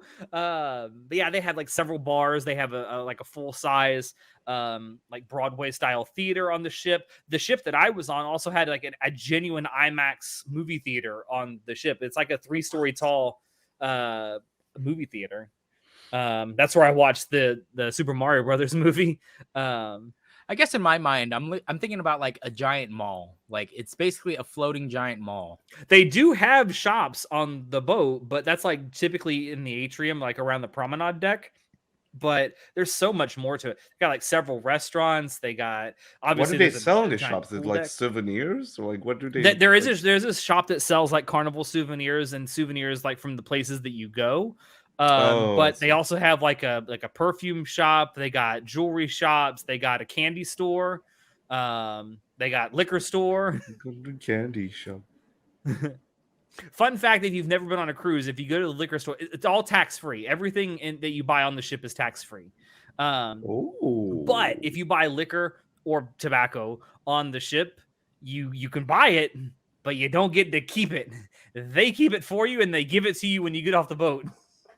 Really? What? Yes. I don't know. It's some international law like thing that? regarding tobacco and alcohol. Wait, so if I buy like some cigarettes, I can't smoke it? No, not until you get off the boat. What the fuck? That's strange. Why would you do that? That is extremely strange. And they limit it to, I think it's 2 liters of alcohol per person. And then I think it's just 1 carton of cigarettes per person. That's weird. I don't know. It has something to do with international laws and the fact that they're allowed to sell without taxes. If you're a smoker, for example, how would you like fucking smoke while on a survive? No, I mean you can bring stuff onto the ship. Yeah. It's just if you buy it on the ship, I have to plan out how many cigarettes I'll be smoking. Well, oh my god. Yes. I mean, to be fair, they sell them also in the ports of call that they go to. So, you just buy it at the port then. Yeah, you're just going to pay taxes on it when you bring it on the ship.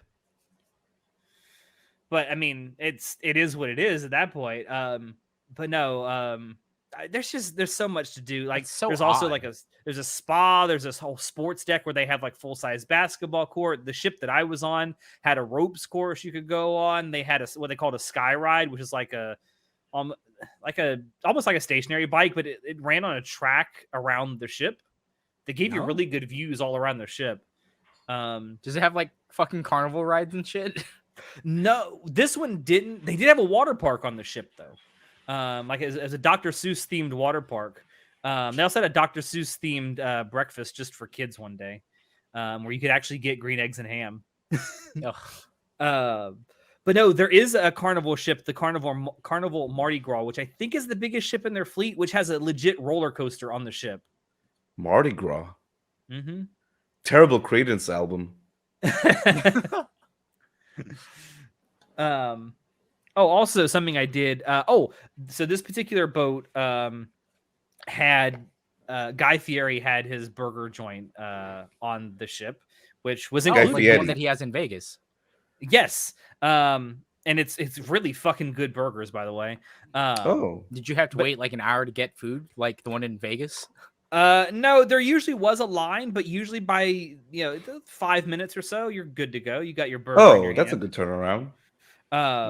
When I went to Vegas, maybe because it was just super populated. I don't know. Maybe there's just so many people in Vegas that year. I guess like it was like because I was checking the wait time. They're like 45 to an hour. I'm like, what? I want a burger now. 45 till an hour? Yeah, to get a burger. Fuck that. No. Yeah, fuck that indeed. Yeah, especially in the Vegas heat. Fuck that. No. So something else waiting on the fucking strip for fucking 45 minutes to get a chance. I don't blame you.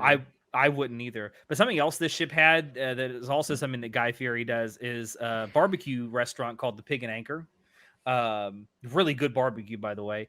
But included as part of this like restaurant is a legit beer brewery on board the ship.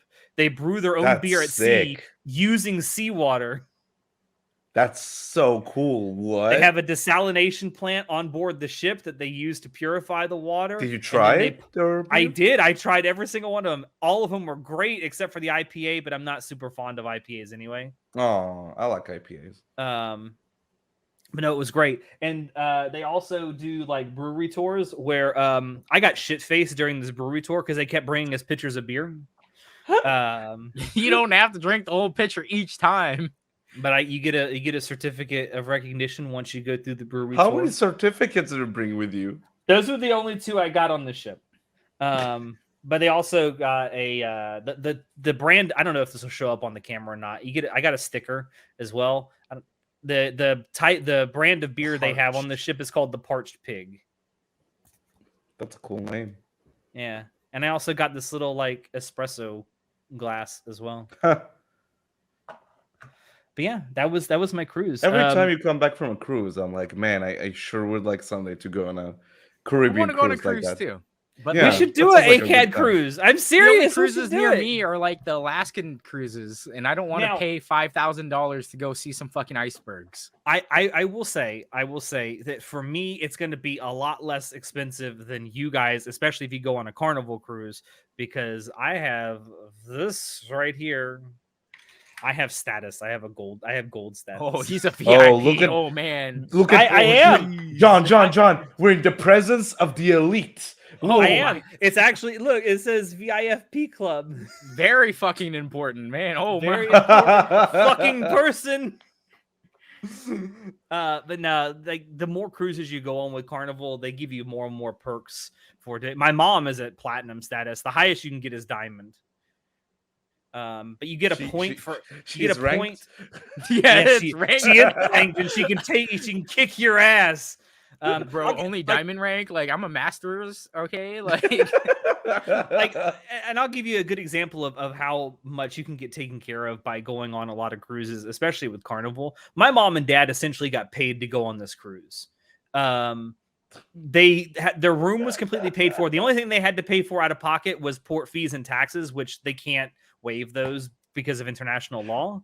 But then Carnival gave my mom and dad $2,000 of casino money.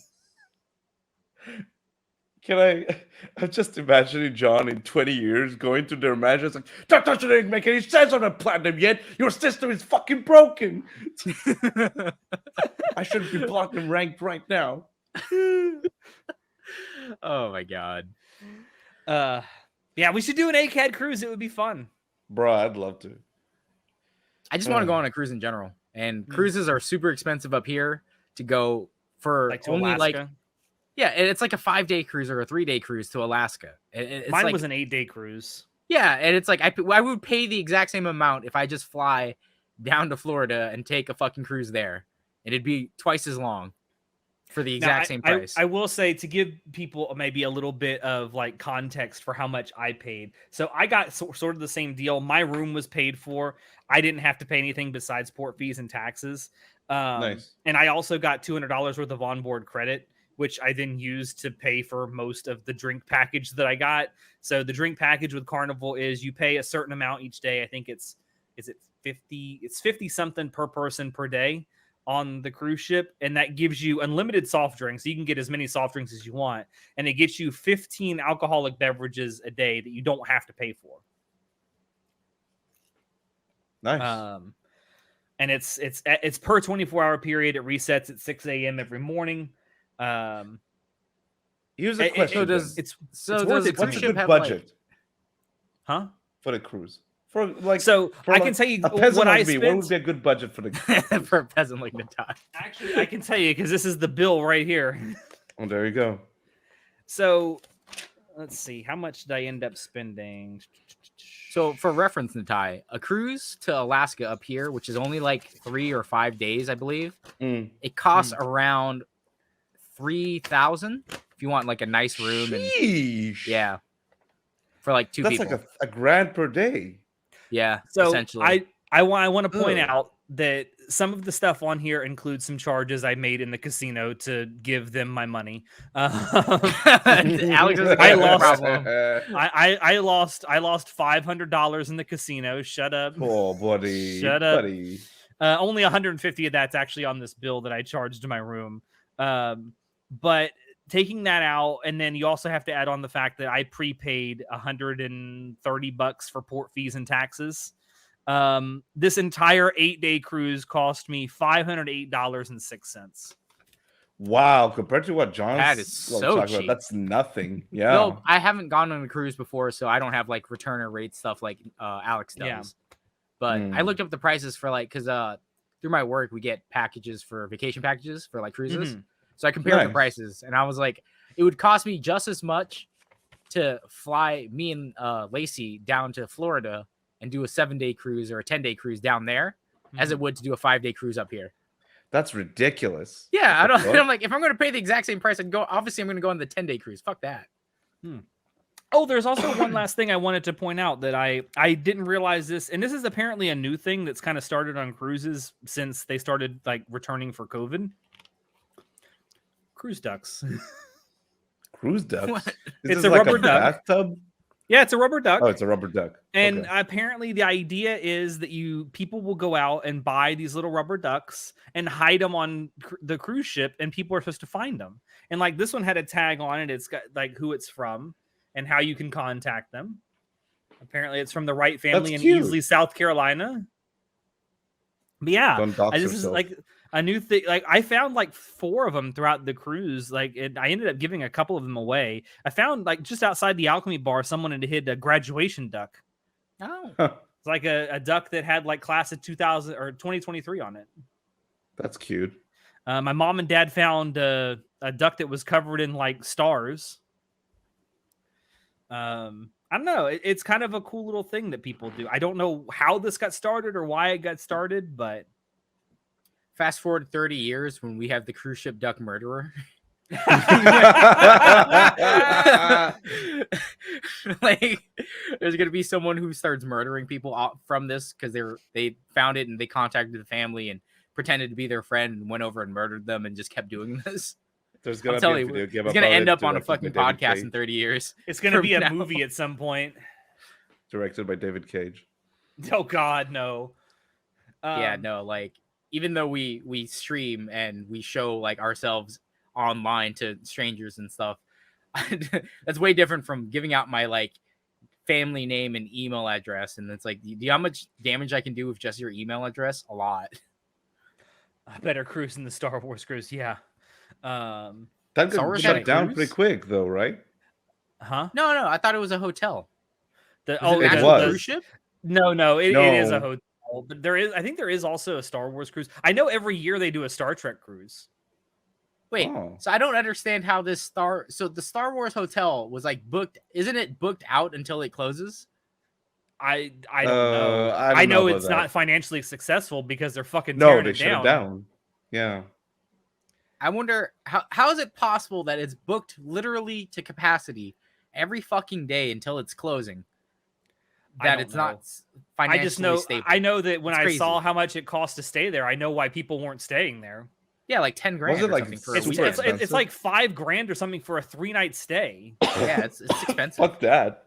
What? Yeah, it's very expensive. I don't Thanks, get it. Like, Disney. this is kind of why I know that Natai, when you came here, you wanted to experience Disney, and I was more than happy to oblige. Disney is pricing itself out of like 90% of Americans. It's ridiculous. It's ridiculous. Like It's those literally- prices are it's so. literally- I hate to use this term because I feel like it's a term that's getting overused, but they are gatekeeping like regular people out of their parks. Yeah. Like, I mean, I wouldn't know. We had free tickets. Forget the part where I got sick halfway through our day there, but like that was rough paying that much money for like one day in Disney. That was Disney World. it felt bad paying $80 to, or no, not even that, $100 to get heat $100. stroke. I'll never forget calling my parents that day or later that day. Your dad It's like- gave you shit. My dad's like, you were born in the desert. What's wrong with it? Dad, now's not the time. Dude, no, Bro, I my get it. dad, No, dude. the My humidity- dad will give me shit for almost anything. You want to hear? Here's another good one. So since I'm from Israel and I'm Jewish, we have a thing here in Israel in our high schools where we in high school you can go on they call it an expedition to Poland, to see some like the all the camps and all the things. I what's believe on that the is I'm a what little the concerned Nazis that called it it's too. An expedition. I'm like, are they exiling you? Do you have to do the trial of Moses or something? Wander something through the like desert that. for 41 days. You get to It's Poland like- and they're like, good news, we're reopening Auschwitz. Pretty much. Like, for the record, I think it's a really cool experience. I really enjoyed my time in Poland. I had a lot of fun. I know, crazy Holocaust, but it was a good experience. Short form of the story. One of those, like, the days order, we were going to like some like old town that like I have some relations to, all way back in the timeline, whatever. Like, there's family there, whatnot. It was a very emotional experience. It was really cool, and I wanted to share it with my mom and like tell my mom and dad, tell them about the emotional day I was like going through. So I call my mom, and like we talk on the phone, and I start telling her about it, like, and I get really emotional, I start crying about it, and my dad's like, "They're not your family." That sounds like my mom. If I'd have done that and my mom had been on the phone, she's like, you pussy. My dad's like, "Why are you emotional? They're not your real family." It's like, Mom, Because I'll call you later I'm when you're alone." empathetic to other people, Dad. It's called emotions. I was like, I texted my mother. Was like, "I'll call you when you're alone. I don't want to talk right now." Thanks, Dad. Uh, That's typical dad behavior, in my opinion. yeah, right. All right, so Yeah. something else I want to talk about, and this maybe will lead into what Natai wants to talk about with Twitch, I'm sure. I hesitate to bring this up because it's going to sound like I'm really complaining when I'm not. I guess in a roundabout way I am. Anyway, I want to say Alex up front, complaining? Nah. I know. Me complain about something? No, never. I want to say up front, with everything I'm about to say, I am not disparaging the people who stop by our streams. I am not disparaging people who support us, who share our stuff around. It's something that, yes, thank you very, very much. I appreciate it like you wouldn't believe. But there are some frustrations that I have experienced, especially lately, considering that I am the one who does most of the streaming that Anime Club After Dark does, especially with our game streams. As a content creator, one of the like most difficult things I think you can experience is having no feedback. Like, having positive feedback is great, right? If someone, like, when we put out an episode of the podcast and someone on our Discord server says that was a great episode today, guys, like, Cool. That's fucking amazing. I'm glad you liked it. We enjoyed making it. And then, there's other times where people say, that was good, but, maybe next time you could do this, this, and this. It's like, okay, constructive criticism. That's good too. Because I can use this. I can grow from it. When you get no feedback whatsoever, I don't know what to do with that. And it's very frustrating. It's kind of crushing. It is. It's almost like it's not even bad enough to warrant criticism, and it's certainly not good enough to praise. It feels like it's the worst of everything. It's right in the middle and very forgettable. I don't know which video, which YouTuber was like mentioned, like talked about this analogy, but like I really vibed with what they were trying to say. It's like when you're either on Twitch or on YouTube and you're like uploading and creating some type of content, it's like you're throwing up, like you're like sending a message in a bottle and throwing it out to sea, but that entire sea is like filled with messages in bottles, that are just waiting for someone to pick them up. And it's kind of, that's just the nature of the beast, you're just like throwing shit out there. And hopefully someone is like vibing with it and responds to it. It's kind of like, I know personally from my experience, I used to be on Twitch a lot of time. I was to be as a watcher or a streamer. As a watcher. I also there was a period that I would stream more when I could, but I also used to just watch Twitch all the time, just like put it on the background, whatever. And like I'm one of those lurkers, you could say. I would always like watch, and I would never comment, never put something in chat. Follow all the time if like there's something that I like, but like I would never like comment. Even now on YouTube, like I never like write comments. I don't write comments as much as like honestly I probably should. It's just a lot of people are just, I don't know what the percentage of viewers. I'm sure Twitch has that like metric somewhere, but like, and I'm curious about it. Like a lot of people, I think there are a lot of people who just enjoy lurk on content. Company, you could say, just like lurking. Like I can see like the concurrent viewers that we have, whether it was on Twitch or now on YouTube. Like I can see it, so I know that there's like people there. So I know that it's not like nobody's watching, but it's like if you're not interacting, it's hard to sometimes be engaging as a streamer, especially if you're playing like a single player game and you're by yourself. So I understand that, but at the same time, I'm like, when I stream, I don't care if someone's watching me or not, because I talk to myself all the time anyway. So I totally I'm my own audience. As long as I'm entertaining myself, I really don't care. And to a large extent, I try and do that when I play single player games on stream as well. Like I feel like if I'm having a good time, especially if I'm showing it with my voice and sounding really happy, like it's gonna come through, and other people might enjoy that too. That's how I approach it. At the same time, though, it would be nice to have like at least a somewhat active chat during a single player game, especially if you're like unsure as to what to do. I think that in my frame of mind, as a streamer, what you're presenting is like not that there's rules to streaming, right? But there's no hard and fast rules. No. Yeah, I mean, people will watch you because they like your content for whatever reason, or they like you, or they like you. They either like your personality, they like the game that you're playing, they like your political ideas or something. Who knows? Like, there are very many reasons people will watch a streamer. But in my opinion, as a streamer, as a content creator, you should always be enjoying what you're doing and what you're making. Because like for my personal preference of who I like to watch, I like to watch people who are passionate about what they do.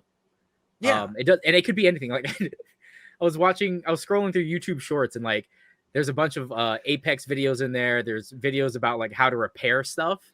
Like I have a bunch of repair videos of like, hey, so this is how you do this type of knot. This is how you fix this problem with plumbing. And I'm like, this is very interesting to me. I love watching. This is how you saw down a tree. And I'm like, thank you for teaching me these things. Well, it's because it's just, and it's people with like, thank you, Dad, for teaching me how to do this. Well, it's because please, like, Dad, don't walk away. Dad, please. Dad, come back. You said you were going to get milk. At my own father here, but he didn't teach me very much. I had to learn quite a lot on my own. Yeah, and it was so funny because I was on my dad once, and he was like, I don't understand why your younger brother and younger sister can't turn out like you and your older sister. I'm like, what do you mean? He's like, well, you guys decided to get out there and do your own things and be successful on your own and don't need no help. I'm like, because you didn't give us any fucking help. Like, we'll sink or swim. Like, you're taking pride in the fact that you were an absent father and I learned how to be successful without you. Like, this is kind of a sick and twisted way to be proud of me, Dad, but okay. Like, it is Pride Month. Yeah, it is Pride Month, Sean. But I think that I get it. Like, if I'm playing a game, I'd love to have feedback. Like, an audience who talks to me, like tells me how to do things, like, is like, oh, okay, I don't have to look it up myself. But at the same time, I don't think you should rely on that, because again, you need to be enjoying what you're doing. If you're streaming a game where it's not fun for you to play by yourself, if it's not entertaining to you, and you're just playing it just because you have to play it, which is why, like, there's certain Let's Players that I watch on YouTube, for example, who they're playing games that they don't like playing, but they got paid to do it. It's sponsored, or someone like sent it to them. Stream, and it's just like, and it's just like, you obviously don't like this game, but you got sponsored to play it, and you have to play it. And this is not fun for me to watch, because you don't even care about the game. You're just like, oh yeah, wow, whoa, that's crazy. It's like, it's so hammed up, right? Like, I can, the authenticity behind someone enjoying what they're doing and not enjoying it is translated extremely well in very minor ways. But if it's someone that especially if it's someone that you've been watching for a while, you can just pick up, like, I don't think you really like that game.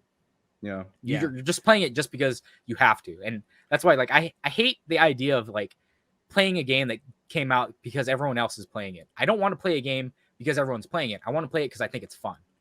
I want to play it because I think it's engaging. Like, chasing the algorithm is something that, as a content creator, we have to consider. We have to play games that people want to watch. Like, for example, I'm going to segue into my game first. Okay, go ahead. I've kind of gone over what I really wanted to talk about. There's only one other thing I really wanted to bring up, but it's fine. So, the best zombie game you've never played. I have been recently getting into Project Zomboid, which is a survivor. Like, yeah, it's a really, it's like I've heard of it, but I've not played it. It's basically zombie apocalypse Sims.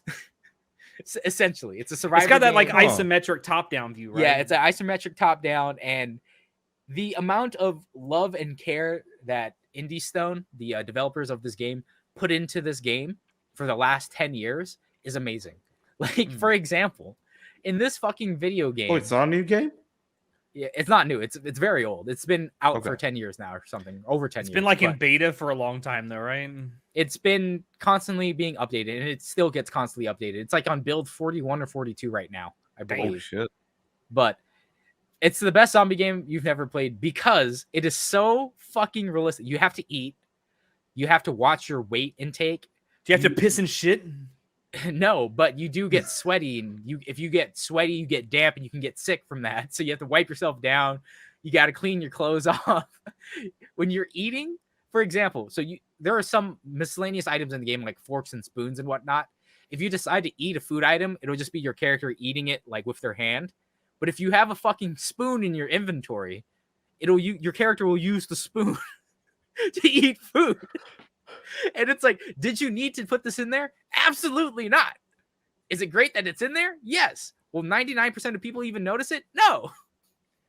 But this game sounds like how Todd Howard like describes all of Bethesda games, but doesn't do it. And like, I was about to say, this game sounds super tedious. So please, like, it is extremely tedious. Also, it's extremely difficult to learn to play those games. So this game, I've been trying to play. So when I first played it, I played it with my friends who have been playing it for like a week or two already at this point, and they knew what to do. They looked up guides. They learned how to play the game. So I didn't get to truly experience how fucking realistic and how fucking hard Project Zomboid is as a video game. So when you spawn in, it's not like you can just fight zombies and just keep killing them. Like, your character gets tired, especially if your character isn't trained, and there's like stats and stuff for like fitness, for strength. You have stamina. There's a lot of micromanagement involved, and there's a lot of different skills. And essentially, you can't just go around bashing zombie skulls because there's an accuracy system. If you get panicked because there's a bunch of zombies around, you don't have as much accuracy. If you're tired, you don't do as much damage. Sometimes you can two-shot a zombie, and then after two-shotting a zombie, you'll be too tired. Take like 10 hits to kill one. And it's like all of this combined. And it's not like you can just fight hordes of zombies. if like 10 zombies come after you at the same time, you're basically fucking dead. You're better off running away. Like it'd be extremely hard to fight them. There's guns and stuff in the game too, but they're extremely loud. Oh, look at that clean boy. The clean boy. Yeah. Finally You're here. so clean, baby. Thank you. And like there's so much micromanagement involved in this. It's so fucking hard and it's so difficult. I've been trying to play it, and I went from being able to only survive for like 45 minutes in game to like being able to survive my first 3 days. And I'm getting progressively better and like learning what I need to do, what I don't need to do. Is this a game you would suggest I stream? I think this is a game that will be extremely frustrating because you'll be so fucking... Because the game doesn't teach you how to play it. You can play tutorial level, which basically tells you, hey, so there's like a bandage system. Like, for example, if your character doesn't have shoes on and you walk on glass, guess what? You have glass shards in your fucking soles and you're going to bleed out and die. So what do you need to do? You need to pick out the glass. How do you pick out the glass? You need some fucking tweezers, or you can try to pick it out by your hand, and then like it'll take longer and you won't get all of it. And all the while you're dying because you're bleeding out. Like, there's so much nuance. We're talking about Project Zomboid. The best fit. Do you enjoy playing this game, John? I quite enjoy it because I think John enjoys playing games that actually challenge him. Yes. I like there's challenge games. Like fucking so I like games punish you where this isn't a very punishment heavy game. This is a very realistic game, and you have to be very realistic about your goals, because like that's what I like about it. Like the fact that most zombie games, most survivor games, it's pretty easy to win. Like you can find cheap ways to sustain yourself, and there certainly are cheap ways to sustain yourself in Project Zomboid, because I've been watching a bunch of videos where like professional Project Zomboid players would be like, all right, this is basically what you need to do to basically survive for 300 days. And I'm like, oh, okay. Yeah, that's completely easy to do. It's not. There's another aspect of surviving other than knowing what you need to do. It's getting there. It does sound like zombies. How you said there's a lot of passion behind the project, though. Oh, yeah. There's a lot of passion behind the project of the game development. And you can see that in the details of the game. But I just feel like I like to play a lot of games that I have a lot of control over. Like games that I hate would be like Outlast. I fucking hate Outlast because I have no control over what happens in the game, and it's all about just being able to sneak around. What type of game is this? Project Zomboid. It's a survivor game. No, not Zomboid. The Outlast. Outlast. It's a horror game. It's a survivor horror game. But what do you think about something like 7 Days to Die? It's pretty much like a linear, like sort of survival horror game, just like on rails, pretty much. The thing is, with 7 Days to Die, you have so much more control over being able to survive. There's more gunplay involved in surviving, and the combat is more involved than something like Project Zomboid, where combat is kind of just best to be avoided. You only fight when necessary. You don't fight just because. You can definitely do that if you get a stockpile of guns and weapons and stuff, but you got to understand it takes place in, like, you can be in an urban zone in a city. You use a gun, everything within 100 meters of your character will get summoned to your location. And in a game where you can have a city of 10,000 zombies, they will all come after you. Like, you're not going to be able to fucking survive. That's impossible. You don't have enough ammunition to kill all of them. Because the game, like 7 Days to Die, depending on what setting you play it on, but basically if you just play it on normal settings, it's pretty easy to create like bases and stuff, because it's kind of like the survivorship in the game is like, it's kind of like it's half base building, half survivor, half like Sims, right? Like it's not fully invested in it. It's very casual in my opinion of a video game, unless in the recent patch they've tried to make it more difficult in 7 Days to Die, where they've like added, it's more of a survivor game now than it is just like a combat simulator game. But also in that game you have the interaction with like other players. That's also like part of the challenge and like the dynamic in the game, right? Yeah, but I mean, most of the time I don't normally join random servers in any type of survivor game, just because like I find that weird. I don't want to play a survivor game. Like I don't play Rust for that reason, where your entire gameplay. You're being called out for your Outlast opinion, by the way. Who's calling me out? You don't classy. No. Classy. The story of Outlast is fucking nuts. I'm saying I don't like how dope game. Yeah, it's a really cool game. I like how it's framed. Outlast 2 is an amazing story. I hate playing it. I hate the fact that all you do is basically run around and hide and complete puzzles. That's it. There is no way to fight back. there's no way to actually do anything, which can be fine if you're into that. Like Amnesia is like that, where you don't really have combat. You got to just creep around and survive, and you learn the story. As a story, but in Amnesia, you have like the sanity mechanic and like other stuff to deal with, right? Yeah, you in have more Outlast, control over like in Outlast. You don't Yeah. have that type of control. You don't have a way to like defend yourself. You kind of just die. Like that's it. You learn how to survive and hide and where you're supposed to go and what you're supposed to do, or you die. That's it. There's no combat of fighting back. Like Resident Evil, for example, is a perfect game of like you have so much control over your combat, over your like ammo and stuff like that. So I would hardly call it a survivor horror game because it's more of a combat horror game, in my opinion. Because Survivor is purely like with Outlast and Amnesia, it's more about learning how, like you have very limited resources, stuff like that. Like Alien Isolation, for example, is a survivor horror game, in my opinion. Yeah. You don't have enough resources to be able to fight off the alien. Plus, you can't even kill the alien. You can only scare it away. Resident Evil. You're managing resources all the time. Your supplies, your ammunition. But there's combat built into the game. There are certain fights you have to fight. Yeah. But like in at least Outlast the older or in games, Alien Isolation, you don't have to fight. You can literally you're not supposed to fight in Outlast. Yeah. But in like Isolation, you don't have to fight. And in fact, it rewards you for not fighting a lot of the time. There's risk versus reward in that game for fighting. In Resident Evil games, there are certain sequences you have to fight.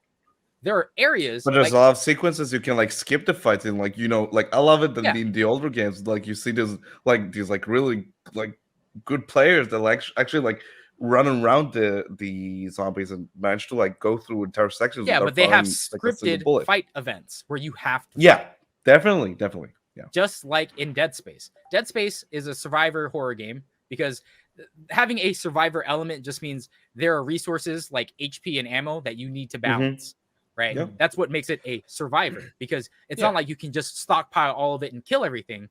You can in Dead Space if you play on the easiest setting, but in most of these games, you can't stockpile and just roll through the game, right? Yeah. So that's what makes it survivor. But to me, a true survivor horror game would be one where you literally have no input on it. You can't fight back. It's impossible to fight. In fact, there are no boss battles in these games. There are scripted events that you have to go through, sure, but it's about surviving. It's about being able to escape, not about fighting the monster. It's like a giant escape room. Yeah, and in Project Zomboid, you can't stockpile enough ammo to fight the entire horde of like the game. Unless you're a really good professional player and you know how to craft like Molotovs and how to abuse certain systems and aspects of the game to be able to wipe out an entire city. It's not a game where like 7 Days to Die, for example, where you can just discover a bunch of fucking ammo because it's loot based, right? And it resets, stuff like that. All right. Well, should we? Really I really like it. We can tell you like it. We can really tell. I like survivor games a lot. It's fun. It's challenging. Since we are kind of talking about games and we were talking about streaming, Natai, do we want to get into the Twitch drama? Oh god. No, I want to talk about something that makes me happy. Oh, okay, sure, go ahead. So, Legend of Zelda: Tears of the Kingdom, or Legend of Zelda: She Teared in My Kingdom, or yeah. So, I've been playing for the past week, playing on and off. John, have you tried it yet, or have you not touched it? I haven't even played Breath of the Wild, bro. Wait, who did? Oh, it was Ryker who played it back in the day. Never mind. Tom let me play Breath of the Wild on his Switch when we met at Anime Expo for a little bit at the airport. So I got to play it for like 30 minutes. Out, by the way, John. Is it cutting out now? No. I've played 30 minutes of Breath of the Wild. I've never beaten it, and that's about it. And I played like an hour and a half of Breath of the Wild on Tom's Switch when we met at Anime Expo. Yeah, like that's my extent of Breath of the Wild. I want to play it. It looks cool. I've been watching my friend play it, and I was like, yeah, it looks super fun to play. Game. But really good game. I don't know. I'm not a console gamer. I don't like playing on a controller. I got my Switch and I played Animal Crossing, and that was kind of it. I don't know. There's third person games I really enjoy playing on controller. I find it more in. But anyway, Wait, Shinoda, have you or do you don't No, like? never. No, nothing. I think Okay, you only own an Xbox, right? No, I own a Switch. It's literally right here. I thought the only console you had was an Xbox. No. Do you own So all the as Zelda, consoles? God, I wish I could to get my hands on a PS5. Have you like pretty killed easily. someone for a PS5 yet?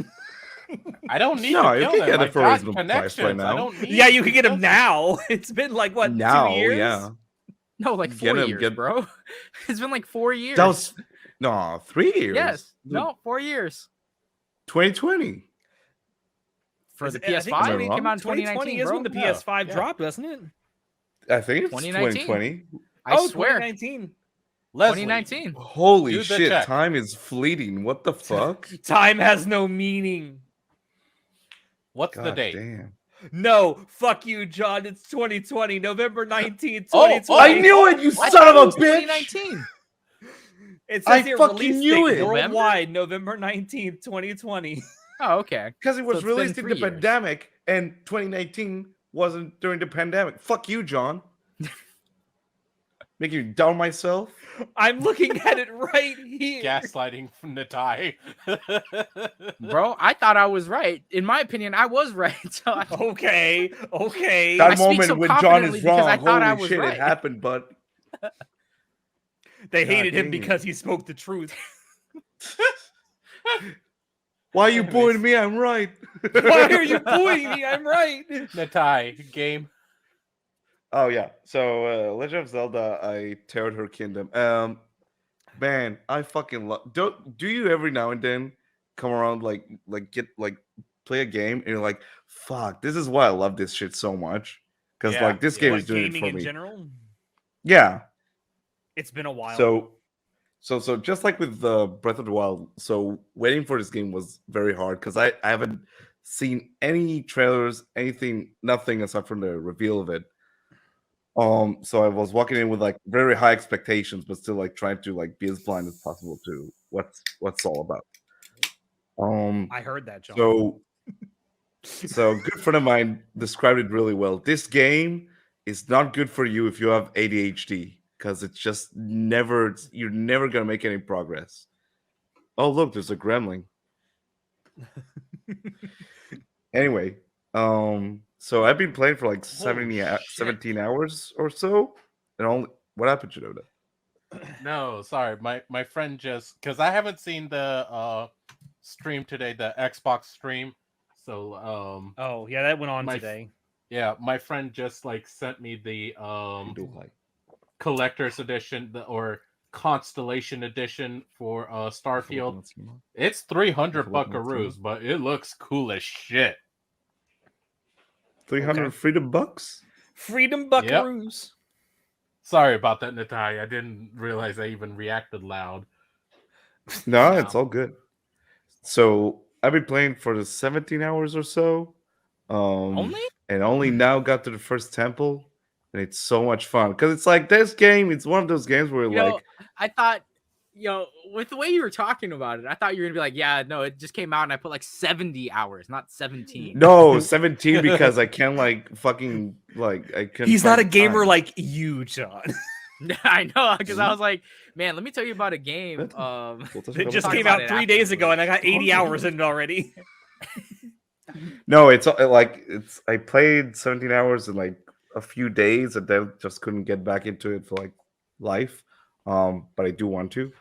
But in those 17 hours, so the funny thing is this game is so fucking dense. There's so much shit that like they throw at you just like and you discover organically in the world. It's really fucking cool. So very like after like the first like hour or so, you kind of get the first quest or so. They're like, okay, this is what I need to do in order to progress the story. On my way there was so much stuff that like I would get distracted by so organically. I wasn't even aware that like, oh shit, yeah, I forgot about like progressing the storyline that I want to progress because I'm just really enjoying exploring and vibing with this world. For example, I was literally telling myself, okay, I'm just gonna go to this destination, continue the story. On the way there, I see this like mountain or whatever that's like that I see like this big landmark of a tree or whatever. Like, I'll just go over there real quick. On it, there's an NPC. There's a cool interaction, and then it's sort of like from that interaction directs me to like the bottom, like the bottom of the mountain, so to speak, to like collect something there. Like, okay, cool. Go pick up my reward. I see an entrance to a cave. I'll just go over there real quickly. And then that cave just keeps on going for like the next 30 minutes where I discover more like cool enemies and resources and shit. And I'm like, for fuck's sake, this game won't let me go. And it's so fun to get lost in this type of world. Like, it's like one of my favorite. I mean, I feel like that's the essence of why Shigeru Miyamoto made Zelda, right? Definitely. Like, he created it that discovery based off of how when he was a kid, he would go on adventures, just like Link goes on adventure, where he goes out and he finds a stick, and then he finds a fucking thing to go explore with his stick. And I'm just like, this is truly the Zelda experience. No, I mean, so I was literally talking to some friends last night. They are 60, 70 hours into the game. They have made no progress at all because they're just so much different stuff to do. They're just having fun. I'm like, yeah, that's cool as shit. And that's what's great about like the game. I love that they realize that this game was its biggest selling point isn't going to be like obviously the story, the boss battles, the super cool fucking armors and whatnot.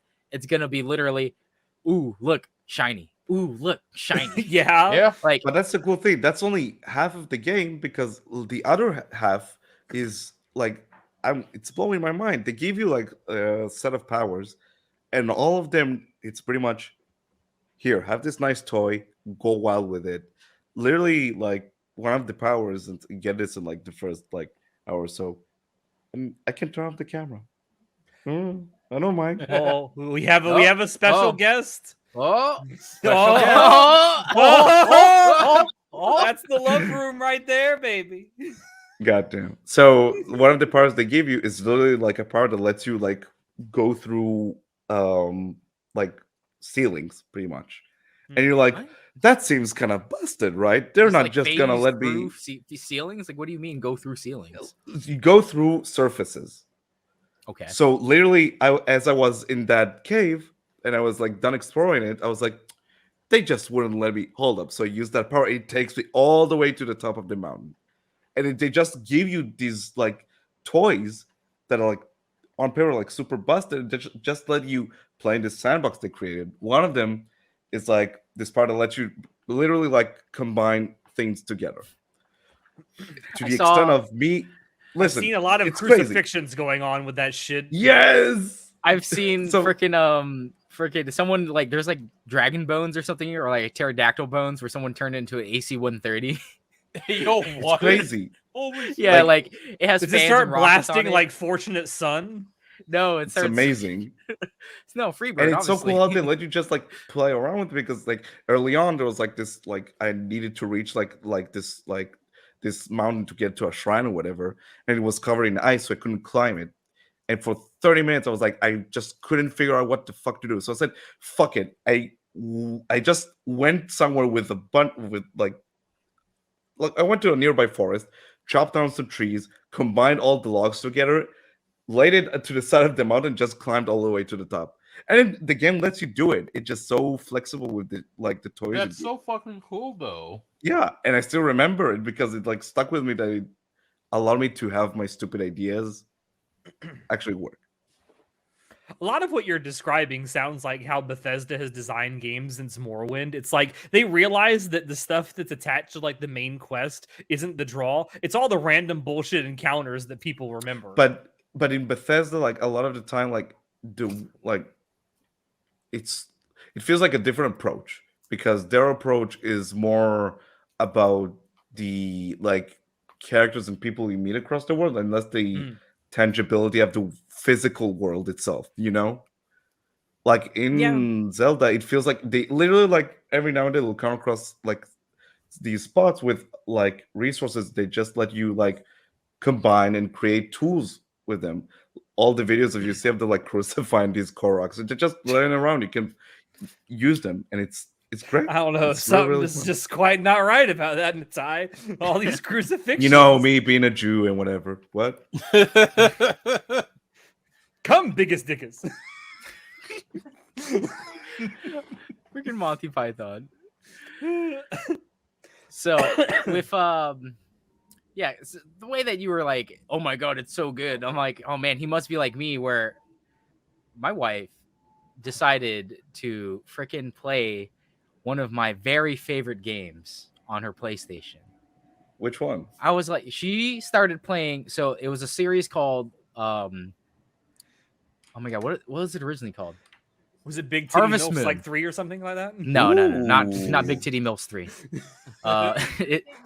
Harvest Moon, Friends of Mineral Town is one of my all-time favorite video games. I picked this up, and this leads into my next something I wanted to talk about: virtual farming for 17 years. It is a game about farming. John is like the master of segues. What the fuck? I really am. He's gonna show up to his wedding like riding a Segway, you know. So if anyone, like, recently, Stardew Valley has gotten really big, and Eric, congratulations for, you know, being so successful. The heck's up with the Christmas cards, Eric. But anyway, it's a farming simulator game, and Harvest Moon is what inspired Eric to make Stardew Valley. It's one of the games that inspired directly the game Stardew Valley. Oh, and he's going to fuck his girl. Watch this shit. Oh my god. Oh my god. Just Lucina Tai entering it. We're not gonna do it on camera, right? We're not gonna get banned. That's why he muted himself. He's muted right now. He can still hear us though. I know. But with Harvest Moon, Friends of Mineral Town, this is a game I picked up like 17 years ago. I played it. I went to my cousin's house in California over the summer, because during the summer we would go visit my families and stuff in different states. California wasn't on fire. Yeah, I know. Well, they lived in North California, so it never usually was on fire. I think it's usually Southern California that's on fire. The rich part of California. Yeah.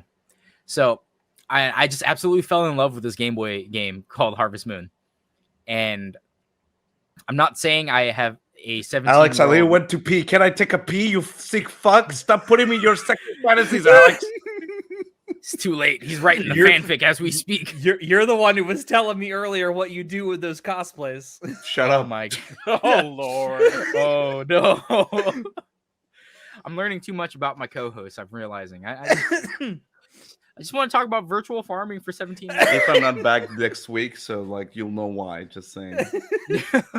You got the clap. I mean, what? Oh my god. Sometimes Alex makes it very hard to be his friend, you know? That would be. I understand that completely. I have 4 or 5 meetings a week with myself about whether or not we should kick Alex out. I called. Don't worry, I have those meetings too. Where you want to kick yourself out? Jeez, yes. Depressing. Jesus Christ. Should I unalive my partnership in this podcast? Oh man. Hey, welcome Vegas. I'm glad you could make it too. Hey Vegas. Anyway, farming. So farming. Oh no, he's busy. Oh, he's muted. He's What's he saying? Hello. We'll know when the camera shuts off what's happening.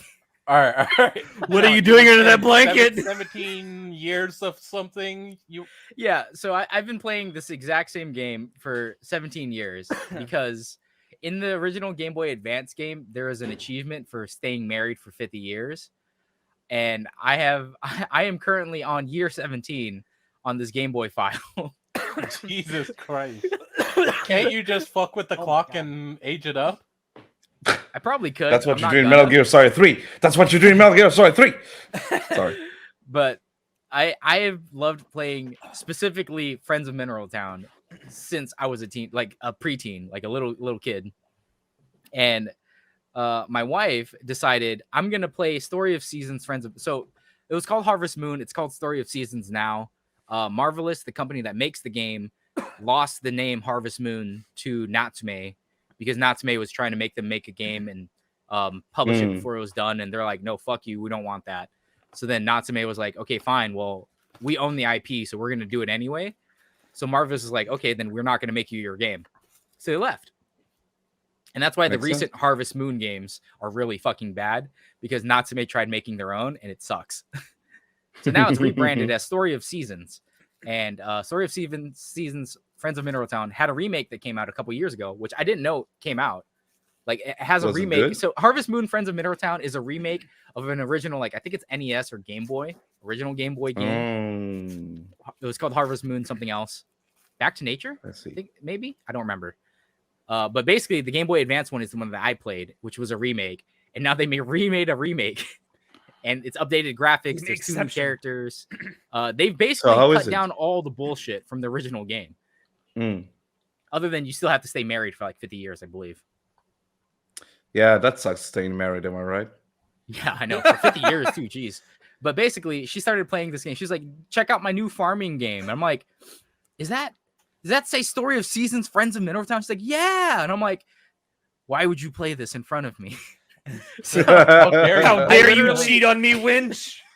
And then she's like playing, and I'm like, all right, you need to do this. I start backseat gaming her because I can min-max the fuck out of this game. I know every single fucking min-max strategy for this video game.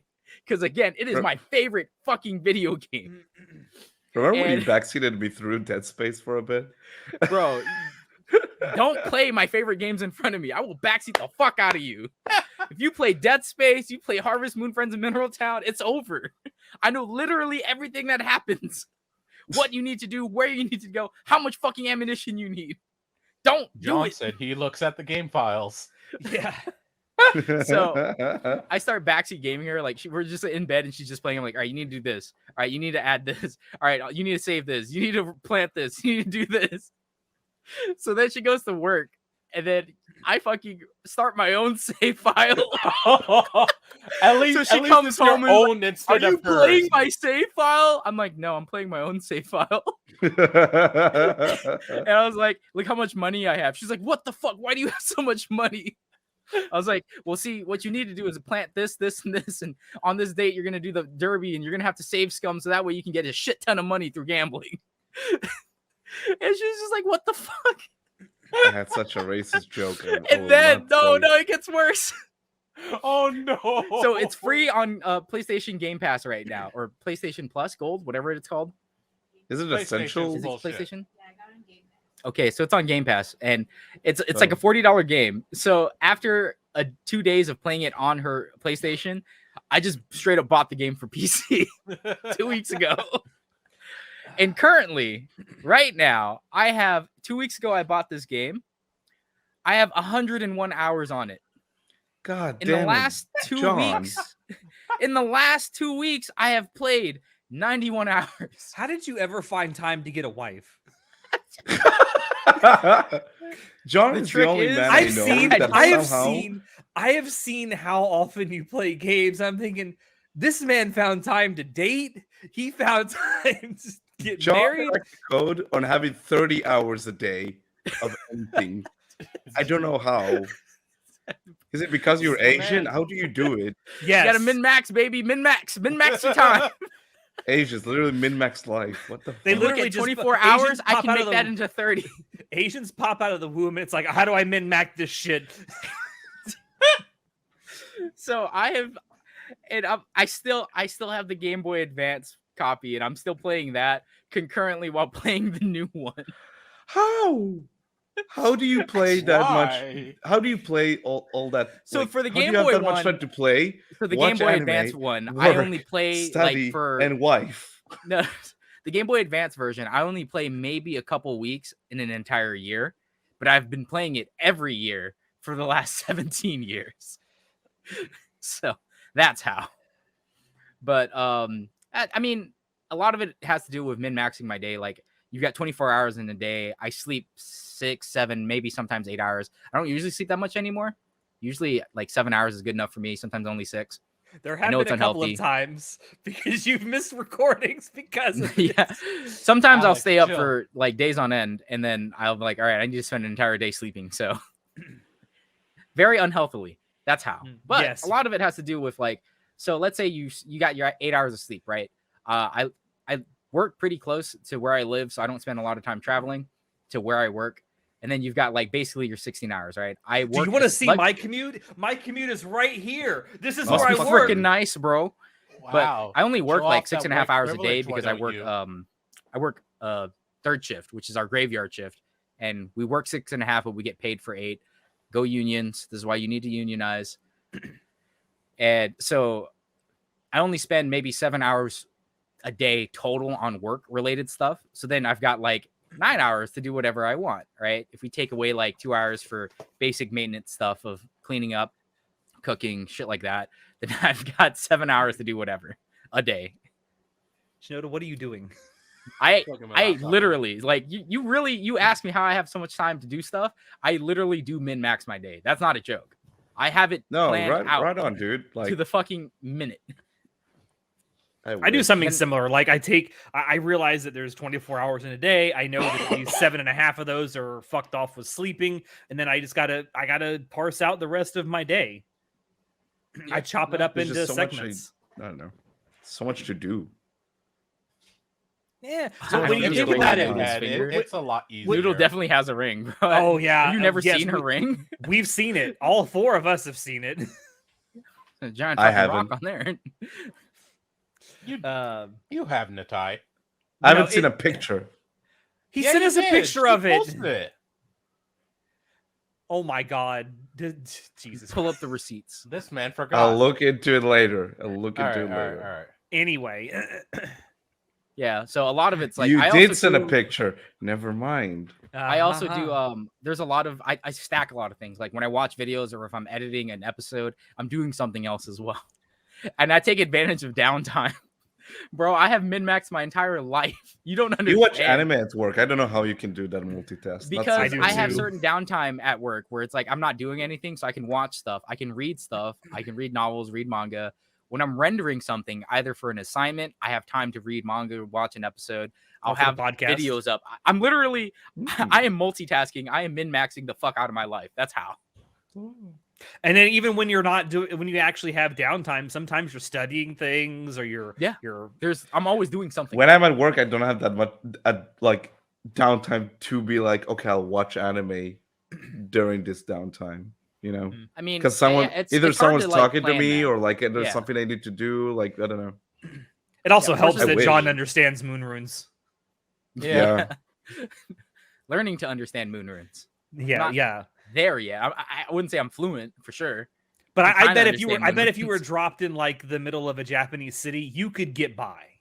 Hey, I could get by for sure, but that's just because Japanese people are a lot more helpful to foreigners in like a random city than any other type of city. Say John America Bumpy to desk. Jap- Oh, let me help you. Well, John for bumping the into first- Japanese people be like, so sorry. Oh, What was that accent, Natai? that's the racist Japanese accent. Oh, We're okay. getting canceled for sure. As Yeah, I long as know, you were really. admitting it was racist, I'm fine with it. I've got a story about racism that I want to tell, but I'm not sure if I should tell it. Oh, Share- go for share it. your story We're of in this racism. shit already. Go for it. So, my wife's family lives in like the middle of freaking nowhere. They're Rednecks, I very get it. extremely Midwestern, let's call them. Boy. And they met me this weekend, and all I can say about it was, wow, that was extremely racist. The stuff that they said, I'm like, I'm it was sorry. I was extremely just shown a book called "The Prostitute from Moscow." It's like, oh, no, don't show it. the prostitute from Moscow. Can we talk Yeah. about your girlfriend's like choice in literature and how it's all gay? I'm living with the gremlin. I'm sorry. You're living with you and John have just essentially decided you want to be with a female version of me. Dude, it's not even funny. She's I also know! into MHA porn. I don't get it. MHA porn is great. Wait, I'm kind no, of afraid Noodle for doesn't my know future about her. now. I thought we were gonna tell her, you idiots. God No, damn we're it. not meeting. But they're not gonna talk. We're not meeting. They between never them. let them meet. The worlds They're will too collide, strong. Jerry. Worlds. Worlds are colliding. No, God, I like fucking literally, love Seinfeld. John and Natai are with female versions of me. I'm dating Alex It's in a kind of wig. terrifying. It's a joke. It's a joke. She's not as No, bad it's as not a Alex. joke, Natai. It's not a not a joke. fucking joke. She has some dignity, unlike Alex. Oh, Oh, You're still in the new phase. Let it. I'd like to also believe that my wife is a lot prettier than Alex in a wig. John, that's a very low bar. I think you do not give your wife enough credit. Oh man. It does not take a lot of effort to be better looking than this. What So are you talking about? anyway- You're a fine-looking man. I mean, Alex, as your grandmother would say, you're a very handsome lad, young strapping lad. Not my grandmother. She would tell me to go fucking lose some weight. No, Damn. Irish people are rough, dude. Oh, they really are. great. Man. I'll bounce in around like 15 minutes or so because I need to get extra early for work. He needs to get fucked. Exposed. All right, well, since you got to leave, it's also super late for you, I know. No, but why this John's story of racism. Oh yeah. No, I just met her very Midwestern family, and just the shit that they were saying to me, I'm like, this is extremely racist. Oh, so you're Such Asian, as? huh? Do you like making Asian food? Oh no! Like, you do a lot of cooking? I'm like, what? For the record, you do use What a the rice fuck? cooker. I mean, That I you- do, but like Orientals, you know? Like, what's up with that? You know, I know this one Oriental lady at my work. She makes the best Filipino food. I'm like, would you normally bring that up? Because You I'm know- Asian. Oh, I know an Asian. Do you know something that my mom does that is like it's vaguely racist, but it's also like you also have to like hear the whole thing because if you only hear the first half, you're gonna assume what comes after it is racist, but most of the time it's not. Like, I'll give you a good example. Like, she'll start off a sentence with "funny thing about black people," and you're like, "Mother, where are you going with this?" I know. Like, hold on. And like the second half of that sentence will be, "There's a lot of good black comedians," and I'm like, "Oh, thank God." Dude, I came across a racist not too long ago in the supermarket. It was so funny. Like, we were like, so Racist while in she Israel? Was it a Oh, Palestinian? I know, right? Listen, it's crazy. So I was waiting in line, and she was like heading off to go like bring something else. And in the meantime, this like older fellow, like looked like 50 or something, white hair, white in general. He like approached the line as well, and he's like, "Oh, I was here before you, but it's okay." I'm like, you know, we're all gonna be out of here pretty soon. It's fine. He's like, "Oh yeah. Don't worry about it." And there's like, it's like quiet for a bit. And it's like, there's some people who like can be a bit like, rude about it. I'm like, it is how it is in supermarkets. It's like, no, it's you can tell by the color of their skin. I'm like, Oh. and I tried to salvage this conversation. It's like, no, it's about education. It's what I can tell by the skin of their color. It's like, sheesh. Man, really. And then she doubled comes down. back and he's like striking a casual conversation with her. They're like enjoying themselves. I'm like, babe, can you go to the other end of the aisle to like all this stuff? Oh, I like Jesus the Christ. I like the racist story that John told that one time about how he went somewhere and because he was Asian, they wanted to make Asian food for him. Yes. What? So Oh yeah, that shit. again, so the area of Washington that I went to this weekend to visit Lacey's family for graduation was the same type of area where that type of lady lives. It's basically I call it Western Idaho because Eastern Washington is just Western Idaho. Let's not kid And ourselves. for those who aren't in the know, Idaho's a pretty shall we say Literally the conservative highest- state. Idaho has the highest number of members of the KKK. It Oh, does. nice. Letting you know. We That's love the And I don't even literally think where that's their per capita. headquarters. I think that's just blanket. I'm just letting you know that this capital or the HQ of the KKK, the Ku Klux Klan, is in Idaho. Those And- Oh, Nazi that potatoes. KKK. Okay. Yeah, the white supremacist group. I was thinking about KKK from Animal Crossing.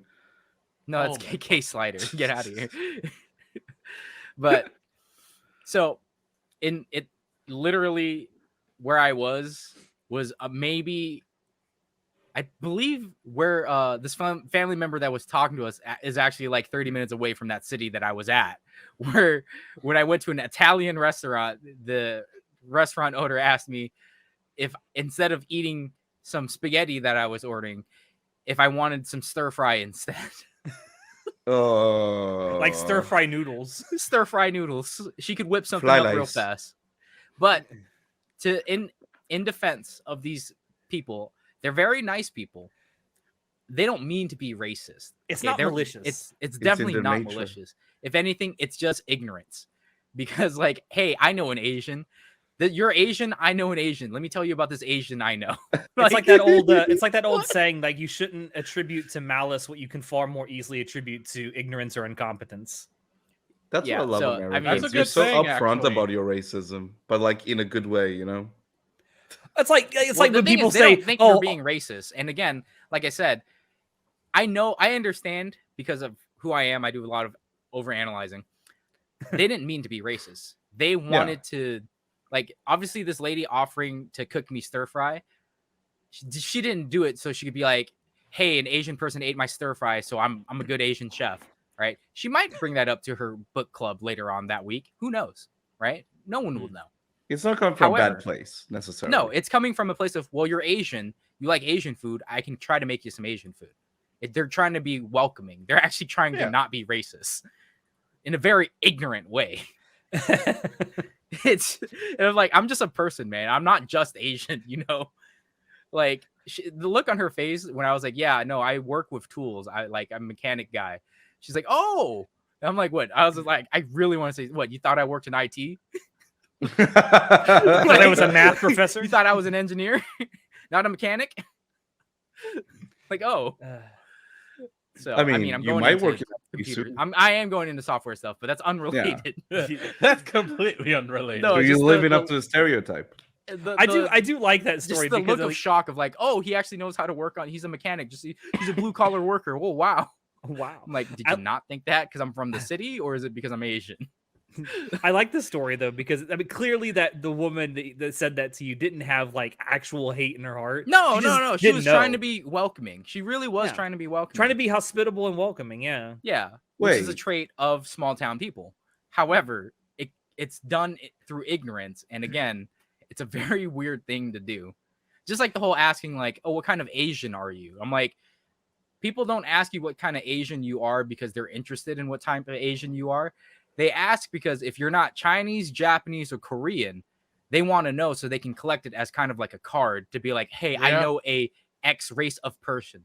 I know a Polynesian. I know a Thai person. I know a Laos person. It's like brownie points. Yeah. Yeah, it's just to bring up in conversation like, oh, I know someone who's that. I'd like to point out Europeans do this too. Yeah, and it's not coming from a place of maliciousness or anything like that. It's just something that can be like, hey, I know something related to you. It's trying to like establish something because it is very hard to relate to someone. Establish a connection, yeah. Yeah, it's just trying to being well, but it's like, but it comes from ignorance and racism is the problem. I've said it before, and I think I even said it the last time we talked about this story. Is like if they ask you what kind of like Asian that you are, or whatever kind of region, whatever. If they have follow-up questions about that place that you say that your family is from, like your ethnicity, then you know it's genuine curiosity. Yeah, and a lot of people when I tell them like, because I'm a very specific type of Asian, very like underground Asian, I guess, very essentially outside of Washington and I'd say California. Most Asian people wouldn't even know I existed. I just remember there was the one time where I asked you if you were like Hmong, and you're like, fucking no. How dare you say that? How fucking dare you? How fucking dare you? My tribe has been warring with the Hmong people for millennia. That's actually true, but it's... I just remember I got a lecture after I asked that question because it's so... Yeah, no, my tribe hates the Hmong people. Well, we used to. We don't hate them now. We're more unified, and we're like, well, you might be hill tribe, and we might be mountain tribe, but we all hate the Chinese. We all hate the CCP. Which brings me to So I'm gonna segue into my King of the Hill thing. Oh God, here we go. If you're segueing into it, I might bounce out. I might bounce out actually. Wait, All right. Ty, real quick. What? Did you talk about Spider-Verse real quick? I haven't. Yeah. Oh, I want to. Can I have actually- my 3 minutes I of haven't seen it. Spider-Verse? Go I haven't ahead. seen Spider-Man. Spoiler free. Spoiler free. Spoiler Okay, free. okay. Spoiler free. 3 minutes. There we go. 3 spoilers. So I watched it last night with my buddies and the Gremlin. We went to the theater. It was so I personally really love the first movie. It's one of my favorite animated movies of like the past like decade. Yeah. And I had very high expectations, but I tried to like temper them. I think I like this one even better. Bro, same. Let's fucking go. Dude, so you watched it as well, Chinoda? I watched it. That's part of the reason why Shinoda is super I excited. changed the look as well, because I was like, one, it was. Why are you getting so too hot. quiet, Chinoda? Yeah, Troy. How it's far are super you from quiet. your mic? Move the mic closer. Move Or closer move to your yourself mic. Get closer. closer to the Move mic. your ass closer. Look you. How does it Yeah, sound there you now? go. Better. Better. Okay. Yeah. No. So I watched it last week. Yeah. And Dude. holy shit, bro. Okay. Movie is S tier. Listen, I've heard I people don't think- like say the opposite though. Like No, everyone's no. like, Those people no. are objectively wrong. okay. I think I know why people like say it, and because of the ending. But I'm not saying anything. No shit. I think this is the best animation thing this year, if not the past few years. Like holy shit! If you thought the animation of the It's a first high movie bar. You're Listen, competing with listen. Chainsaw Man. listen, I'm not shitting you. If you thought the animation of the first movie was spectacular, this one is like They upped phenomenal. it. They've just They been upped it, it. Yeah. it feels like every like dimension and shit like they're tackling, they're trying to up themselves, it's so right. breathtaking. It was a literal work of art. The whole So I'd like to movie. point out that when people were hyping up Spider-Verse 1, I was like, I tempered my expectations because like when people normally hype shit up, I'm like, yeah, no, like it's probably not that good. Then I watched it and I was like, okay, yeah, no, it's really fucking amazing. It should have won. Like hands down, it's amazing. Sony owns so much music, they can leverage that to their advantage super fucking well. And then the animation, the story, everything was amazing about Into the Spider-Verse. And going into number 2 and hearing like people saying, oh, it's not that good, I was like, oh, okay, so it's not that good. I'm still gonna watch it. But now that you both are like, no, it's really fucking good. Listen, I'm like, now I don't want to like, watch it because now Bro, it can't love- be that watch good. it, make your own goddamn judgment. You know, Yeah, you know I- about this bullshit. Make your own fucking Yeah. judgment. Like that's the thing. Like the first movie, I love it. Don't get me wrong, but it's not a but. The story of the first one is like it's not groundbreaking or anything. It's a very simple origin story, right? It's not like, but the animation, the story that the animation tells, sort of like brings it up to a new level. The story that they tell in this one is like it feels like it feels like one of those good old sequels that just ups the ante in all the right places, and it's like, god damn, it's so Leo like it's Morales like was the best part of the movie. that's the name of the Who's mother. Rio? I don't know if I agree with that, but she's great. She was. That's the thing. Like the character, like there's so many. Like the movie is long. Prepare yourself for that. The movie is like 2 hours and 20 minutes. It doesn't that's feel the only- like it. It literally feels. It like doesn't. But the cool thing is there's so many moments. Like the action is amazing, but one of my favorite bits are just like the character dialogue. There's so many scenes of the movie just like taking a break and letting the characters talk to each other. Like just the development of that aspect is like so. It feels more mature than you expect. So I heard that I think opening weekend it only made like 50 million and it was made with a budget. more. Was way it more? The first movie Yeah. only made like 50, I think. The first movie wasn't a super smash at the box office, as It I recall. just made it was like it made money, but not all the money. The first I thought movie. so. Spider-Verse 2, I think it was made with a budget of like 250 million. I don't remember. And I to don't know the be budget. considered a financial success, it needs to make double that, essentially. So Oh, it already well, is I have no doubt. success because it made 3 times already the amount of the first movie, if I'm not mistaken. I can So say it's that already current. I just looked it up on Box Office Mojo. Currently, Yeah. worldwide, Spider-Man Across the Spider-Verse is sitting at $347,000. That's great. All right. Because I think the first movie made It's still 200 less than million short 100? of being like successful though. Is the No, problem. no. It's made I it's don't made think its you're money right. back, but it's not like super No, successful so yet. in Hollywood, to be considered What's the budget? Let me successful, check. a financial successful movie, it needs to make back double of what it cost to make it. Or more. Let me check Or what's more. the box of the budget. I swear it was 250 million. It I'm not very sure well could about have that. been. I was will reading. say, I was it on just- Reddit reading. Oh, 100 well, that million. is gospel. It made Yeah. 100 million. No, Yeah, the budget was budget 100 is million, 100 so it million. has made double its. Oh, its- okay. It has made Yeah. more than double its budget. Yeah, Yeah. then it's successful. So why are people complaining about it? Because Again, people will find it's anything to complain about. no. I Hmm. think the people. I think it's. I say just- people, I mean basement dwelling Reddit nerds. Do they really count as people? Let's be honest here. Whoa, I will whoa, just say excuse this. you, that's me. His point. I mean, So, Natai, I know what you're talking about, the whole ending drama. It's funny. It's not drama. I went with It's just like I went with a group of people. None of them knew about it. Somehow I was the only one that knew that they already announced that Hold was up. the ending.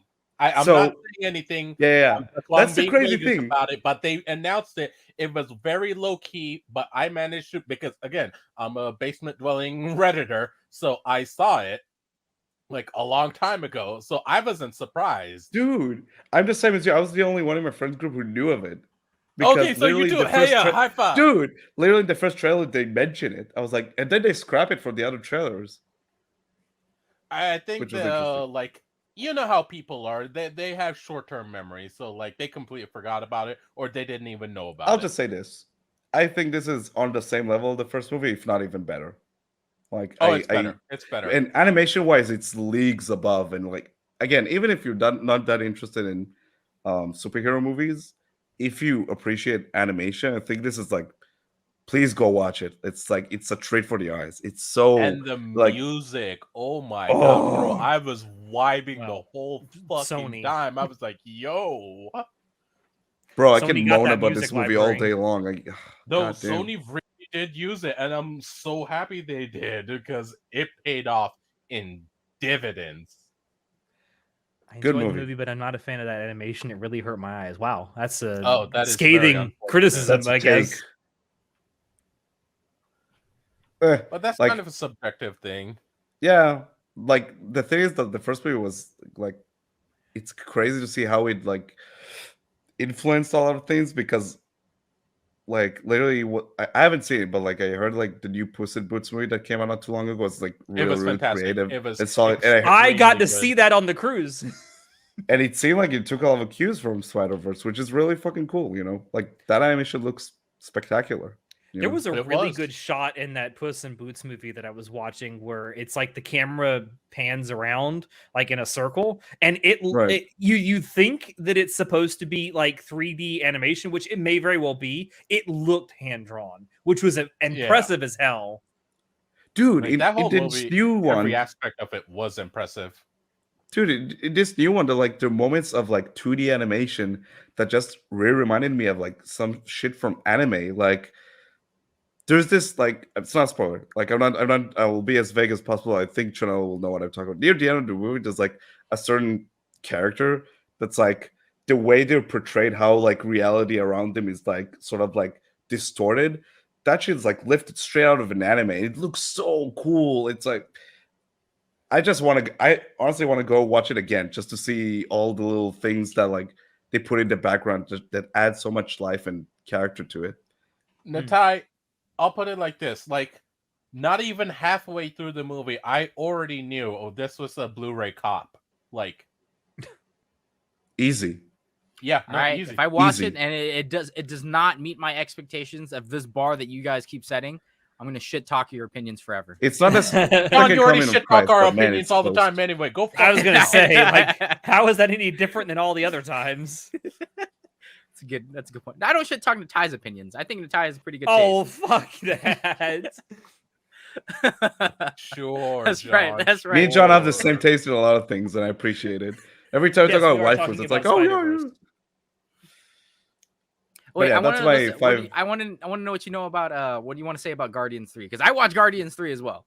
Just I make wanna it talk quick. about Make Guardians. it quick since you want to go. Oh, I'm interested it's in this the as last well. scene I care about in the MCU, In the and I MCU? loved it. It almost made me cry. Oh, that was it was a good movie. It made me was cry a like great twice. movie. There were 2 scenes in which I cried. Both of them involve Rocket. Of course they did. yeah. My boy, my child. Bro. Oh He god. just needs a hug. With That shit Layla. had like the entire theater Lila, crying, Lila. man. The That was freaking not otter. okay. Oh, bro, no. Dude, I it's loved so it. It good. was really good. I loved It was Guardians really, 3. really Yeah, good. I did not expect it to be that good. Honestly, I really didn't. I thought it I would don't be think fine. anyone did really. Well, because like the rest of the, so after After Endgame, the AMC kind of Endgame, I think went to the shit. only one I really liked was Spider-Man. Spider-Man was really good. I really like Spider-Man. And I'd say I kind of liked the Doctor Strange one with It was a mixed bag. was it something of Madness? Multiverse of Madness. Yeah. I was liked it, alright. but it was like kind of okay-ish, right? With It was butterscotch messy. I get that. crumble bottom. I mean, part of my enjoyment of Guardians 3 was the fuck that they dropped the F-bomb. Open the fucking That was door! so funny. And That I was was like, so funny. they cursed! They cursed! Ah! They also closed out the story of them, like the Guardians, very well. Like I was surprised how it felt like an ending, to some of so them. I didn't expect it to be that good. And then I just recently watched Quantumania and I was like, it was kind of okay. It was whatever. Yeah. Nah, I lost kinda just interest okay. in Marvel in general lately, I mean, especially after Guardians. I get I'm that kinda there's done. like, hero fatigue and whatnot. But yeah, It's after not hero Endgame, really, fatigue. it's just I'm just kinda over fatigue it, of the right? same fucking movie over and over again. Because literally Damn, Spider-Verse just came I out. figured that out a long time ago. Natai, where have you been? I figured that out in Ant-Man. I liked Ant-Man 1. And The Ant-Man first 2 is Ant-Man one kinda movie was was fine. okay. It's just like I realized while in the middle of watching that movie, it's like, God damn, all these movies are exactly the same. Well, with then Guardians yeah. 3 though, they're kind of changing it. Like literally, the bad guy is he's just an evil piece of shit. He's unrelentingly He was evil. so good. I love Yeah. that. That's Like what that makes performance. it. It was He's so an fun. unapologetic villain. I love that. I All genuinely I'm saying did. is Thanos Outside should of have some won. jokes and misuse of Adam Warlock, I love it. Yeah, the whole Adam Warlock thing was kind of like weird. Wifey! I liked him. I don't know much about, so I don't read any of the comics, so I find following a lot of it is like difficult. I know. They did misuse Adam Warlock. Very much could have done much better by his character. Did you know originally he was supposed to be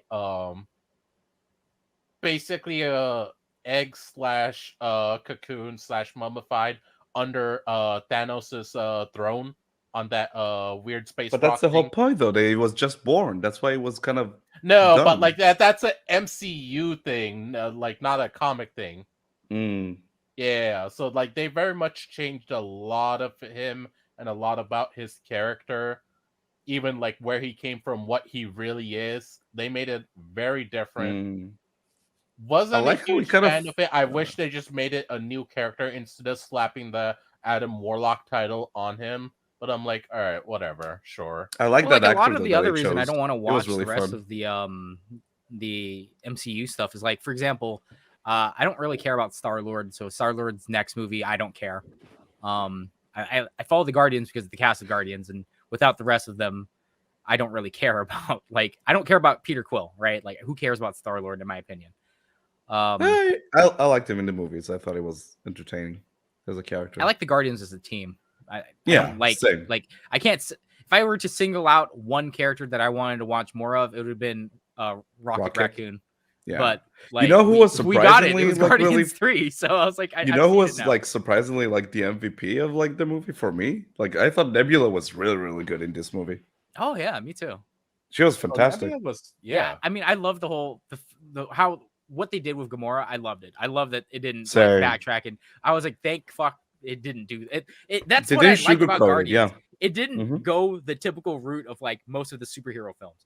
It went the absolute opposite. Like, there's no fucking forgivable, relatable, evil villain guy who's like, I'm doing this for a good reason. Like, nope, I'm just an evil piece of shit. And then like the whole love romance thing, they're like, nope, it doesn't just like it doesn't go happily ever after. It's like, no, we moved on. We grew and we moved on. And I'm like, I like that. That's a good send-off. Yeah. It was great. I wish more movies and just more everything would have the balls to do that. But yeah, So, yeah, I don't really and then the rest of like the MCU, like I watched Quantumania and it was like the Loki will return thing or Kang will return. And I was just like, I don't like the whole they linked it into the Loki TV show, and I'm like, I don't watch any of the Marvel TV stuff. So I'm like, I don't want to have to watch everything to kind of keep up with the lore. That's a lot to ask of me. Can you give me a cup?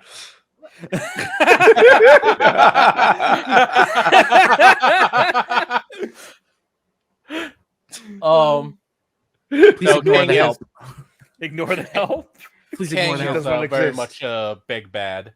Like, I can and I get that. And see why But they're like, she's like, I just don't like the whole Loki thing at the end of the Quantumanium with like Loki's in that old timey universe and like he knows who Kang is, and it's like, am I supposed to know? I don't know anything. Like, why is Loki here?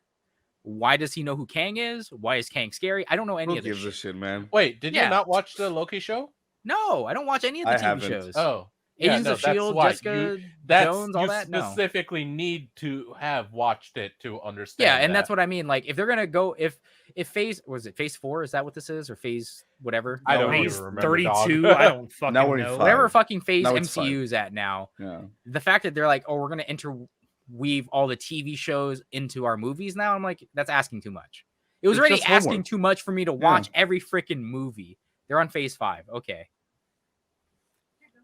Yeah, so like, but yeah, thank you. Mom made pork belly. Oh, nice.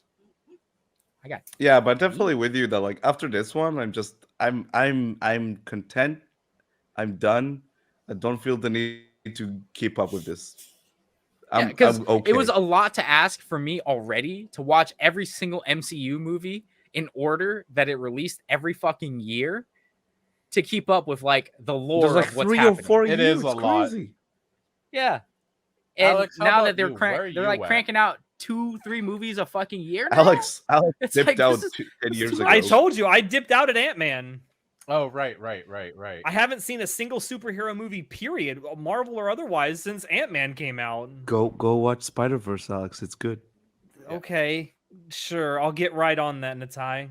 No, it is actually really worth it. Like, it's a good movie. It doesn't have the. It's not connected to all that shit. I'm just saying. I'm movies. saying any story that continues after something called Endgame is a fucking bad story. No, it's It's called an unrelated to end game for a reason. It's supposed to be the end. Okay, cool. So I guess we established the fact that I'm the only one left at Backstreet Boys ACAD that are still watching these. Anyway, those yes, were the Classy, 3 I am minutes very, of very Spider-Verse. excited I'm for it. gonna head out to All right, bed and he's sleep. bowing out. All right. Is that my Hey. shirt? Oh. All right, bye, Natai. Have fun. Use protection. He's pulling his cock out. Oh God, he's pulling his cock out. It was his misinput. A misinput. Calm down.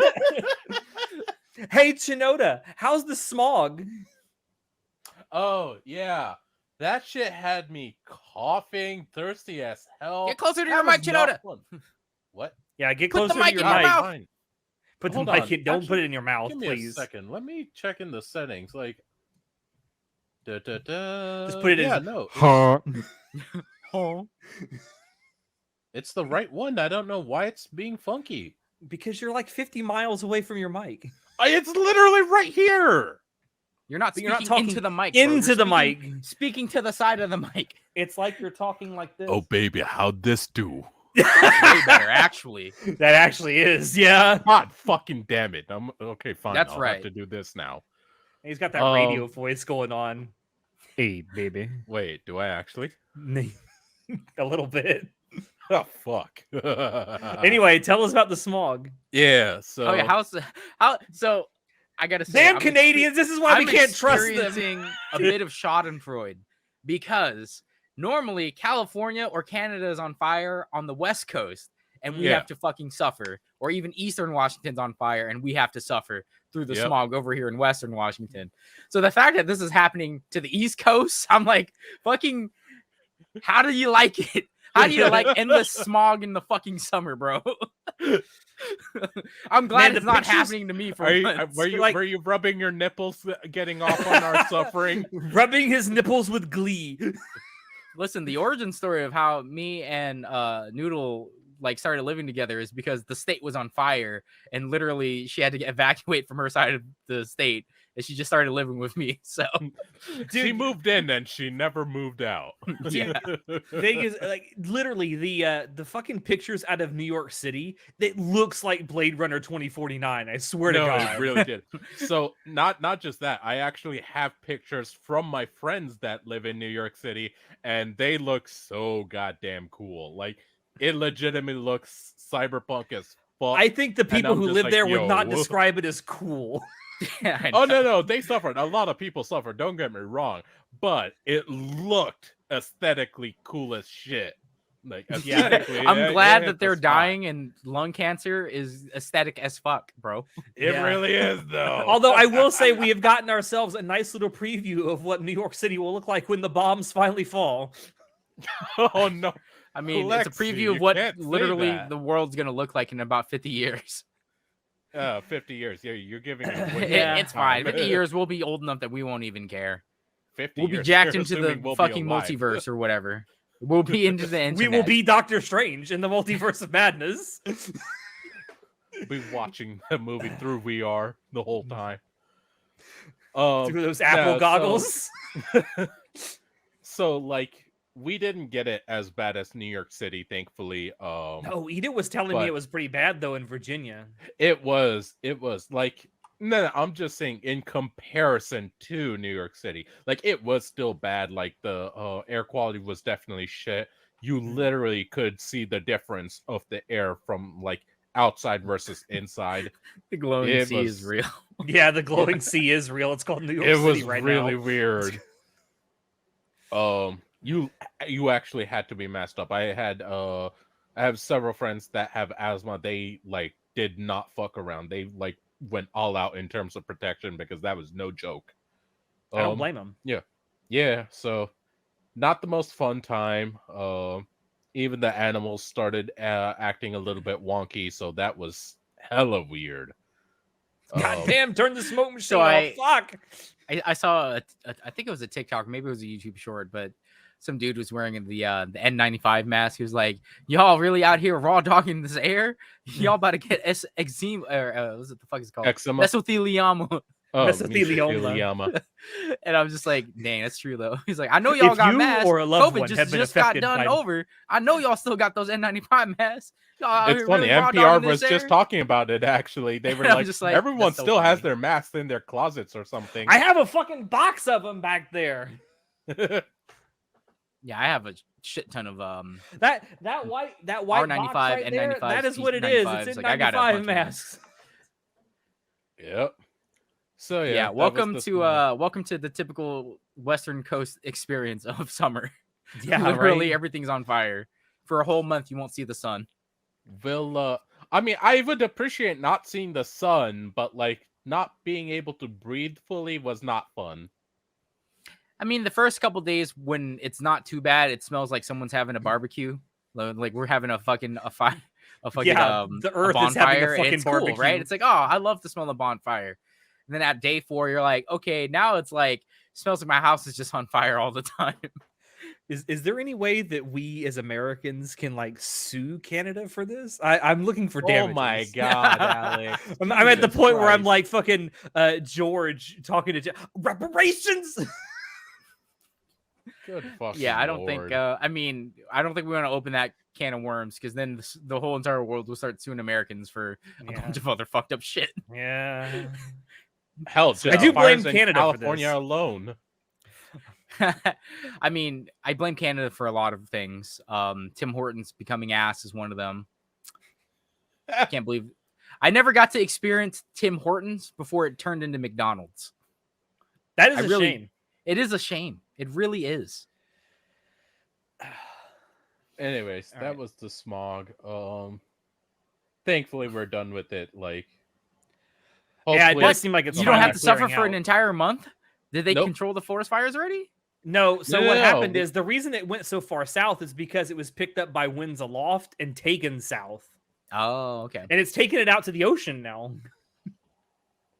Oh, yeah, that's unfortunate. and like we had a little the bit of fish. rain on Saturday and a big gust of wind that came with it, and like it literally cleared all the air out, and like it was just new fresh air. It was cool. Blame Yeah. Canada. Blame I'm Canada. so upset because you don't have to live with smog for like months. Because Literally of, like, only a couple of literally days and we everything were is done. on fire around you. I don't even think stuff could catch on fire here in Florida right now with how much rain we've gotten. I'm I don't genuinely think surprised. Florida could ever burn down. It's in a Oh, swamp. there was a time in the late 90s where we had some serious wildfires here in the state of Florida. I remember That's it kinda because crazy. Wow. the entire state was like completely blanketed in just this soup that would never leave. I mean, it's always a soup though. It Different is type of soup. Yeah. It's just not like a miso soup. Yeah, it's kind of crazy to me that when when my state or the states around us are on fire, there's always a bunch of soot that just falls onto your cars and stuff like that, like fucking snow. Okay. And people are just out there without masks on. I'm like, you realize you're like, may as well just fucking pick up a pack of cigarettes with all the soot that you're inhaling right now. We Get that have a similar mesothelioma. we have a similar thing that happens here in Florida when the oak trees start to like bloom, like the oak pollen. Like you'll walk outside one day and your car will just be caked in oak pollen. Oh, that's been my car for the past like 3-4 weeks. Oh, it's Just awful. covered in pollen. Literally a layer. You cannot keep stuff clean for very long if you sit it outside. You really can't. I have the urge to like just take a lighter and just like burn it all off. Oh my god. I just John. want to just Don't do that. John, Don't do that. no. Yeah, I know. That sounds like a dumb idea. Don't set your car on fire, kids. My Or intrusive if thoughts. you live in Portland, maybe do. Oh Lord. Don't. What's happening with Portland now? I don't. There's always No, a they riot of always some set cars on description. fire. They always do shit I like don't know. that. It seems like Portland and like anywhere in Oregon is always rioting or protesting about something. Speaking of protests, Reddit is dying. Finally, It's not. they pulled the plug. Finally, I have never. I used Reddit with the official app for like a month, and I was like, "This is cancer. I hate this," and I found a third-party app to use instead. So, TLDR, Reddit is dying. It's not. It's stop being a fucking clickbaiter. Jesus Christ. I mean, Twitch is really dying. I'm sorry, Chinoda. Do you know anything about API? No. Oh, Yes, that's what I I know thought. about A this. non-tech bro is not worried about tech. Oh, who would have thought? I Let's know be honest, about tech this bros are where we got situation. some of I our literally problems. use it daily. Thank you. So, Chinoda, explain to me, what is an API and why does it matter? Oh my fucking god! I'm done with this asshole. Yeah, that's what I thought. I'm So, not gonna go into this. Reddit is dying You you had a because- preloaded discussion and a whole explanation. This is what it is. This is how. Oh it my works. god, I can't debate you, bro. You have actual research Oh, and you numbers. wanted to debate? Okay, Ben Shapiro. Okay. Okay, man. Let me go Okay, get some Matt popcorn. Walsh, don't debate me because I have actual facts. Let me go get some popcorn before you do this shit. I mean, yes, the clickbait is that Reddit is dying. It's not actually going to die, kind of. So, I feel like there's too much money in it for it to just outright die. essentially, the reason why the API thing matters is because, okay, it's true. Like with Twitter, the API thing as well, right? It killed a bunch of bots, right? Mhm. And we know that last year, I believe, I think it's like 70% of the access on the internet or the activity on the internet was done by bots. There's a reason for that because people create programs that ask different websites to do things like, hey, do an upvote, load a new post, put a comment, show me this thing, right? And essentially what every website was doing was letting people do that for free, and storage space for data and stuff is not free. Makes sense. This also You takes don't- up a lot of bandwidth. Yeah, you don't want to be paying for that bandwidth for other people to be making money. Reddit is trying to go public with their IPO in like a couple months or whatever. I think they're waiting on approval for something. And essentially, they want to make Reddit look a lot more profitable. How do you make it a lot more profitable? You start charging a lot more for your API access, right? So people which is what Twitter did. Yeah, which is what Twitter did. And Twitter is now worth a third of what it used to be. So there you go. But with Reddit, there's a bunch of robots that moderators use to like moderate a fucking popular subreddit. Twitch and Twitter, they pay their moderators. Reddit is completely run by people volunteering their fucking time. So with Reddit rolling out this whole API change where they're literally going to charge 3 times as much as they used to for your access, people are just abandoning projects left and right. They're like, okay, well, if it's going to cost me this much to run it, I can't afford it. I'm not going to do it then. They're just going to stop. They're not going to develop any of these bots to work. And what this is leading to is going to be data scraping. So what happens when a company charges too much fucking money to use a service? People start doing it fucking illegally. And what's that going to do? Make you pay even more fucking money for your servers to handle the scraping. There are going to be people out there sending robots and just scraping the data, and it's like the fucking worst. So the service is going to get even fucking worse because you decided to try to charge people more money. So not only are you losing fucking money because people aren't going to be using your service anymore, now you're going to pay more in damages. Reddit's dying. And no, I don't like it. I'm going back to Twitter. Twitter's doing the exact same thing pretty much. Yeah, and I mean, Twitter's evaluated a third of like what it was worth. And Fidelity even valuated Reddit 41% less than it was originally when they came out with the API changes. Wow. Yeah, so they're tanking their fucking stock prices right now. It's like, hey, we want to take our company public. What should we do? Tank the price of it. Alex, question for you. Do you know about the new social media by that Jack Dorsey made? That's basically Twitter, but different. Is that the Freedom Social, whatever? No. True Social is that thing that Donald Trump did. No, I've heard that he was doing something. I forget what it was called, but I've heard that he was doing something. Yeah, it's very it's exclusive right now, but like you can sign up to be a tester of it, basically to get in. It's something we might want to look into. Why? So my entire because point it's basically a better Twitter. My entire point, Chinoda, about why Reddit is dying isn't because of all these other reasons about why they're dying. Like, you know, their potential stock prices tanking, them gonna be fucking getting data scraped by a shit ton of illegal third-party apps that the third-party apps not working. The real problem is that they have unpaid moderators who make Reddit work to make sure that there aren't a billion spam bots, fucking porn bots everywhere, which already is on the regular app. Right? They'll have, and all these moderator teams, they're shutting down. They're privating very public servers, very active, very top like 100 subreddits. They don't want to work anymore. They're like, look, if you're going to take away our tools to make our job fucking bearable to do, then we're not going to fucking work for you. We're not going to. They're essentially turning like entire swaths of the website into read-only like portions, which it's a non-social social media at that point. Yeah, they're going to let the bots over. They're basically like, if you're not going to let us even have the opportunity to use tools that make it bearable to do this job, we're not going to do the job. Why would anyone want to do a shitty job that you don't get paid for, especially? Yeah, and that's going to be killing Reddit. Like, that's the true reason I'm saying Reddit is dying. Do you know there's one and only one reason that Reddit got as popular as it ever did in the first place? That's because Dig did a really shitty thing. That's literally the only reason people went to Reddit, and now Reddit is shooting itself in the foot too. Yep. I don't know if you guys know or not, but like tomorrow, June 12th, there is gonna be a mass protest. Basically, a lot of subreddits going private, and it's gonna be for a couple days, if I remember, and that's gonna definitely hit them in the price because like that's a lot of ads that are not gonna be there, not being seen, and that's gonna affect the bottom line. We're hoping it's going to be a huge message to the company. Who knows how it'll actually go, but it's happening. It won't be. I mean, here's the deal.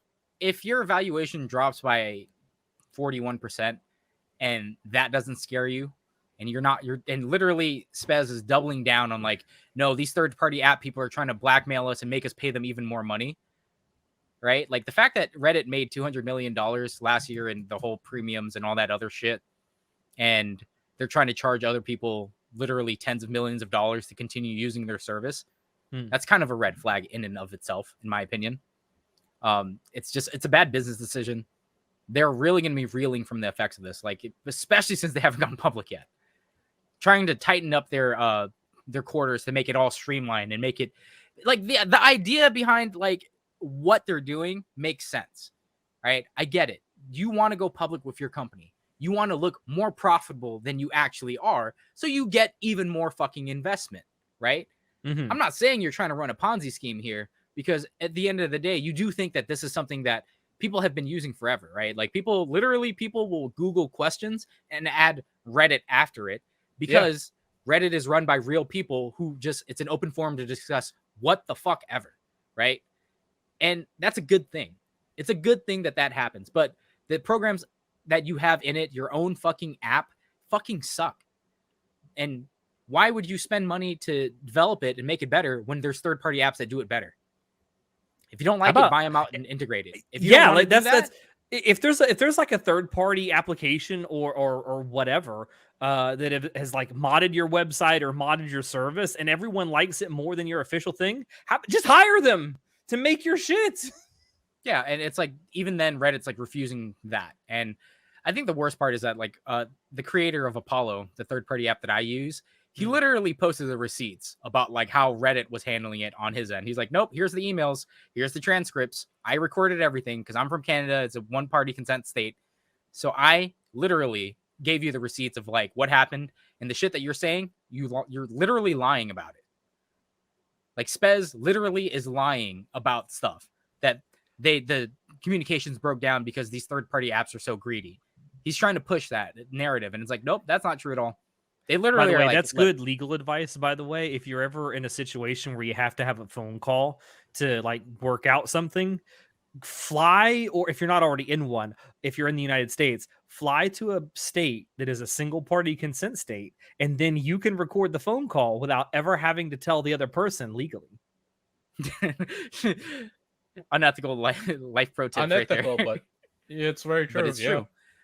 And like I get it. You're trying to make your fucking company look profitable, but the way that you're going about it, Reddit, it's completely stupid. Oh, it's ass backwards. What's the point in going public with your services when, like, let's say you were trying to aim for $10 per stock. Now it's going to open up at like maybe $2-3 a stock.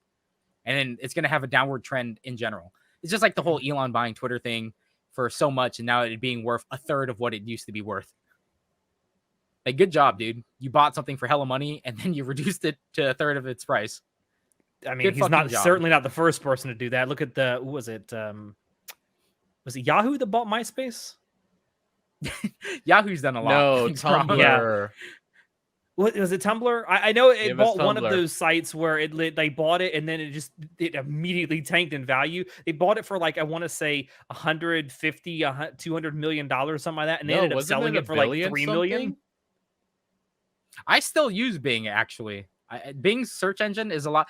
Google's been really fucking up lately, in my opinion, when I have to search things for like texture maps or things for basically game design stuff. I like using Bing a lot more. It has more Bing robust. Will suggest you some really fucked up porn. I know that.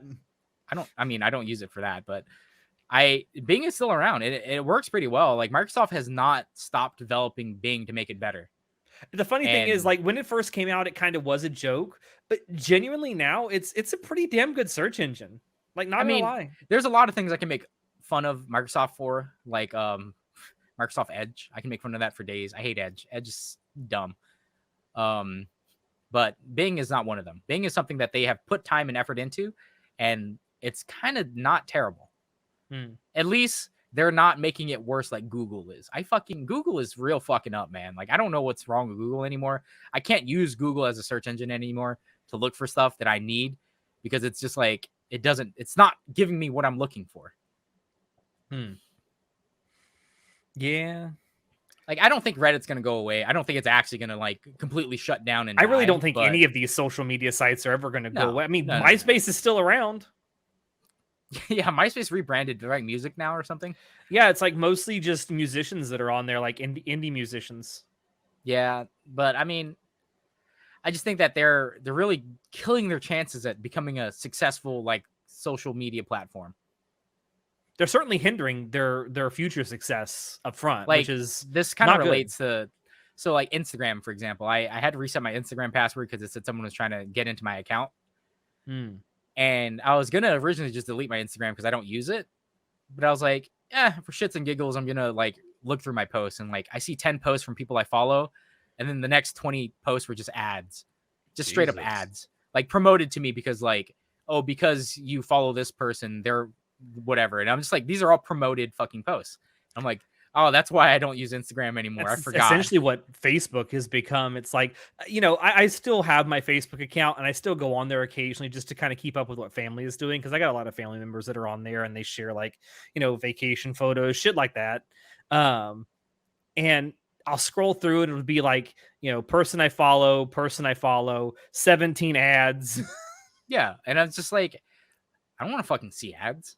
Like, I don't care about any of this. It might work for other people, but I don't care.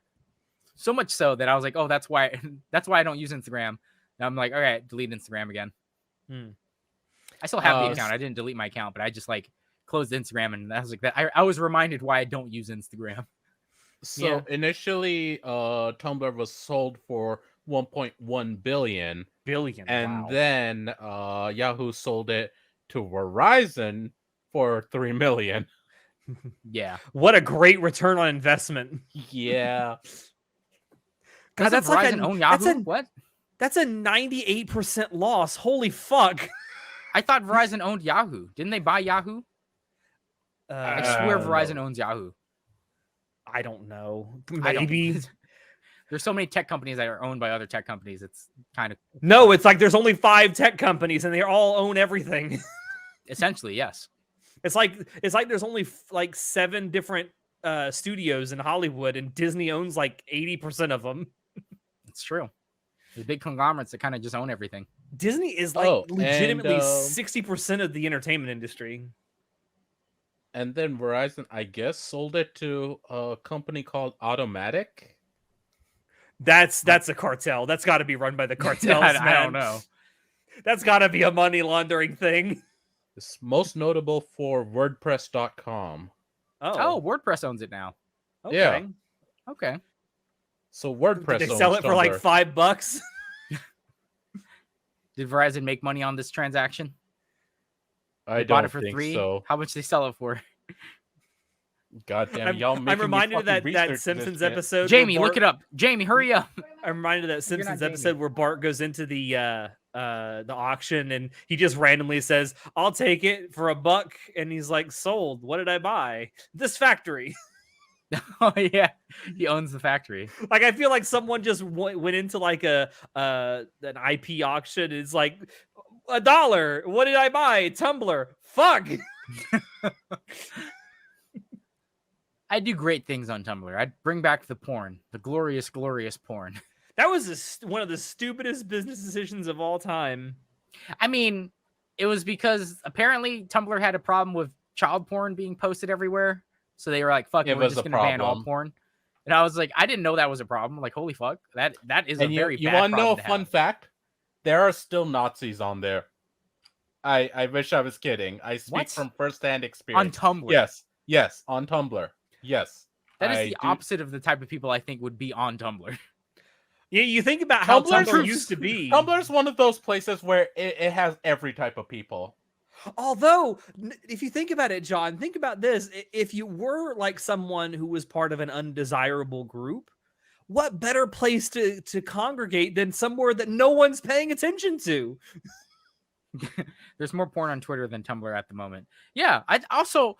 I always thought Twitter didn't have porn, but there's a bunch of porn on Twitter now. Oh, there's What's a up with shit that? ton of porn on Twitter. There's always been porn on Twitter. Has there always? I thought it was like supposed to be no porn on Twitter. No, it's No. always had been. There's Okay. always been porn has always been allowed on Twitter, as far as I know. Okay. Never mind. To amend the story, apparently, Verizon sold it to them. What's their called? Automatic for less than $3 million. Oh God. This is like the never-ending shitty investment. Apparently, at this rate, even I could afford to buy Tumblr. give it like 2 or 3 more owners, and anyone can buy a Tumblr. Damn. Oh, Imagine wait, that. no. That it's lost 99% of its value in the course of 5.5 years. Jesus Christ. Yeah, that's what Reddit's doing to itself. I mean, Twitch is kind of doing that to itself too. The shit with Twitch I like that Natai put "fuck Twitch" on here. Didn't even bring it up, but I know we should. I mean, I feel like we should talk about it, essentially, especially because we've decided to not stream full time on Twitch. Oh yeah, anymore either. announcement. Yeah, it's almost like I talked about that right up front of the podcast here, Chinoda. You weren't here. What do you want? I was working. Stop working. Bro, this is your full-time job now. I don't pay. Yeah, you, this wish is if your it job. paid the but bills. If it paid the bills. But yeah, I the thing with Twitch is like, again, another company that cannot resist shooting itself in the foot over and over and over again. Every single time they announce a policy change, it's like, all right, how many bullets are we using this time? oh God, and then they did the whole public apology, backpedaled into like, oh no, that was a miscommunication. It was misrepresented. It wasn't finalized. And I'm like, why does every company that fucks up with their policy thing think like people are gonna believe that? No one believes that at all. They still say it though. At this point, just fire everyone involved. Kind of like Atlas did. Did you hear about that? No, what? So I don't remember which social media platform it was, but Atlas, the company that makes the Persona games, they are working on a remake of Persona 3. Yep. Yeah. And whoever runs the social media like pages at Atlas put it out like a day and a half or 2 days earlier than they were supposed to. And then yesterday, there's like a new job opening at Atlas for social media manager. Oh no. Okay, to be fair though, that's more indicative of like the Japanese work culture. Like, if you fuck up, heads literally will roll for that. Yeah, there are people that have to step down because of it. I'm People pretty get sure the scapegoated social all the media fucking manager time. got fired. Oh, Yeah, they absolutely for got small fired. mistakes. Like literally, there is a Japanese company that had to raise their prices of their freaking one of their snacks. Like it's one of these cheap snacks that used to be like know $1. the potato one, right? Yeah. Yeah, I know what you're talking about. And it was only by like 2 or 3 cents. Something Yeah, like it was so not very much. incrementally Was it because of a small. typo that some social media manager made? No, No, because of no, like no. so it costs like I think were they the Umaibo sticks? Yeah, I think that is it. Yeah. I don't remember. So there was a snack I'll look company it that up, I'll look it basically up. it's like 100 yen. They had to raise the price to like 130 yen because they had to make sure that they were still making money. And they like publicly apologized, like they were ready to have the fucking CEO resign. Because that's just how it is over there. You can't fuck up. That's the work culture. I just realized something. Do you know how I know that inflation is bullshit? Arizona other tea is than still 99 cents. They get sold for more than that though because of like taxes. Like their sugar taxes. I mean Umaibo sales corn taxes, puff, but John. yeah, the Umaibo. Yeah, the Umaibos. Yeah, Umaibo sticks are like 100 yen and they had to raise the price to like 130 yen or something. Price by Damn. increasing the price of Umaibo by 2 yen. Oh, only 2 whole yen. yen. Only 2 yen. That's even like it's even less than I thought it was. But no, my Damn. point is that with companies like the work atmosphere in Japan, you can't fuck up like that. And if you do fuck up, you're basically gonna lose your job. Like Well, that's at this the point, I feel like expectation. everyone at Twitch should lose their fucking jobs because they don't know how to run the goddamn company. Twitch, I've been trying to get off the Twitch train for so long because I don't like how Twitch treats its small content creators. I really don't. Yeah. There's Like, they don't literally give a no fuck about- discoverability. They don't give a fuck about anyone who doesn't belong in the upper echelons of the 1% of streamers on their platform. If you're not an Amaranth or a Charlie or someone like that, they don't give a fuck. They care. Like, I get it. True. Why would you care about anyone? Why would you care about the less than the bottom 99? Because they don't make any money for you. The bottom 99 literally just exist on your platform. They make you negligible money. Maybe not even enough money to pay for the services for like the bandwidth to run the website. You know what I'm saying? It's the top tier. It's the 1% of streamers that are paying the bills. I mean, I'd argue that it's the top 0.01% streamers. I mean, okay, fair enough, but it's still the upper echelons. The upper echelons are the ones paying the bills. There's a lot of people who try to stream on Twitch, and there's a lot of people with less than 2 viewers, concurrent viewers, all the time. Sometimes that's us. It's us all the time, actually. But it's I don't know, the whole thing with Twitch. It's like they have a good idea here. It's just very, very small changes could make Twitch a great place to stream. Like any kind of discoverability, a recommendation algorithm of any kind that doesn't only revolve around your top streamers. Like if you go on Twitch and like they have on the desktop app, I've never used Twitch's mobile app. Like on the left-hand side of the screen, there's always like a list of recommended streamers. And it's always these streamers that have like 1 million subs and like 500 million followers. And I'm like, yeah, it's like they recommend to me channels. Either it's going to be channels that I already follow that are live right now, or it'll be popular channels with like 45K concurrent viewers already. Yeah. Like, yes, these people who I don't even know, who don't stream anything related to what I watch, I want to watch what they're streaming because they're live and they're big. And something else that it frustrates me, but even though I never really had like any kind of firsthand experience with it, but I can understand how it frustrates a lot of other streamers too, is Twitch's like almost celebrated inconsistency with how they dish out punishments for people who break their TOS. It makes no sense. A dude like shows like a chest hair and he gets like a 30-day ban, but yet a woman has fucking actual sex on stream and she gets like a 2-day ban. Well, to be fair, hers wasn't directly on screen. Dude, you could see her getting plowed in the reflection behind her. Fuck off. Barely, bro. Barely. Alex made sure to pay attention. Yeah. Zoom and enhance. But no, like that, I understand that's incredibly frustrating because if you fuck up, you don't know whether you're gonna like have a channel at all. You could, like I say, a guy could show a chest hair and then find out he doesn't have a channel the next day. Man of culture. The man of culture, yeah. Very lonely man of culture for sure. That woman wasn't really worth my time anyway. She was like a 5 at best. Sure, Alex. Sure. And this is coming from a 2. Oh, you're better than that. Come on, bro. Yeah, I don't understand. I mean, okay.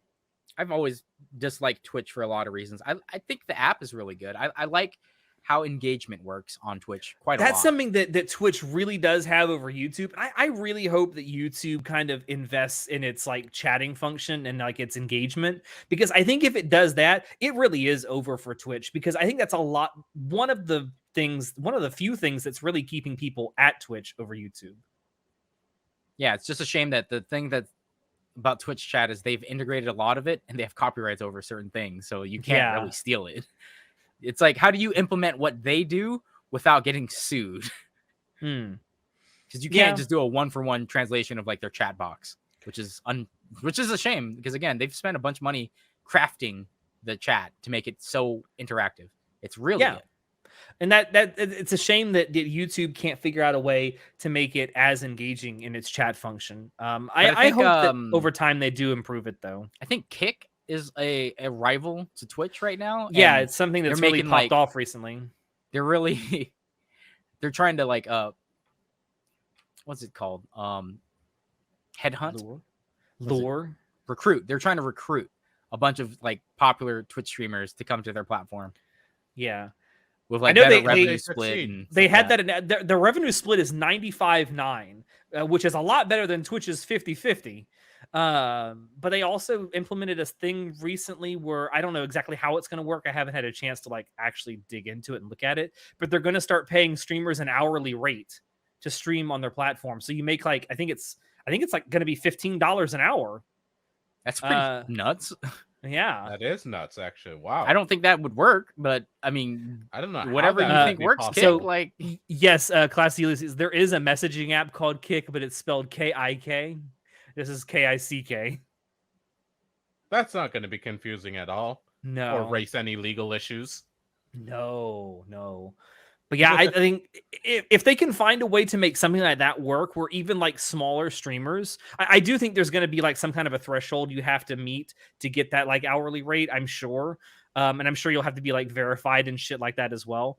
But if they can find a way to make that work on a consistent basis, that kind of is a game changer, where even if you don't have like things like subs or people donating to you, you're going to make money just by streaming and having like ads at the beginning, end, and maybe a couple of mid-roll ads through your stream.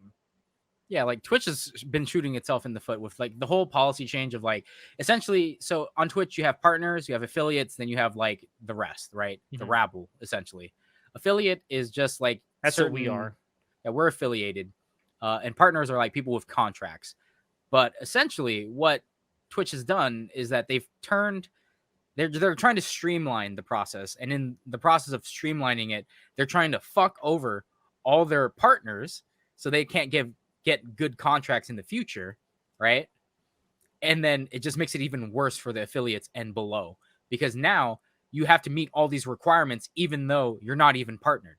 You don't get paid like you do as a partner, as an affiliate, but you still have to meet the same requirements. I will say of some of the more recent changes that they've made, one of the ones that reeks of desperation for money the most is charging people $25 to break their contract.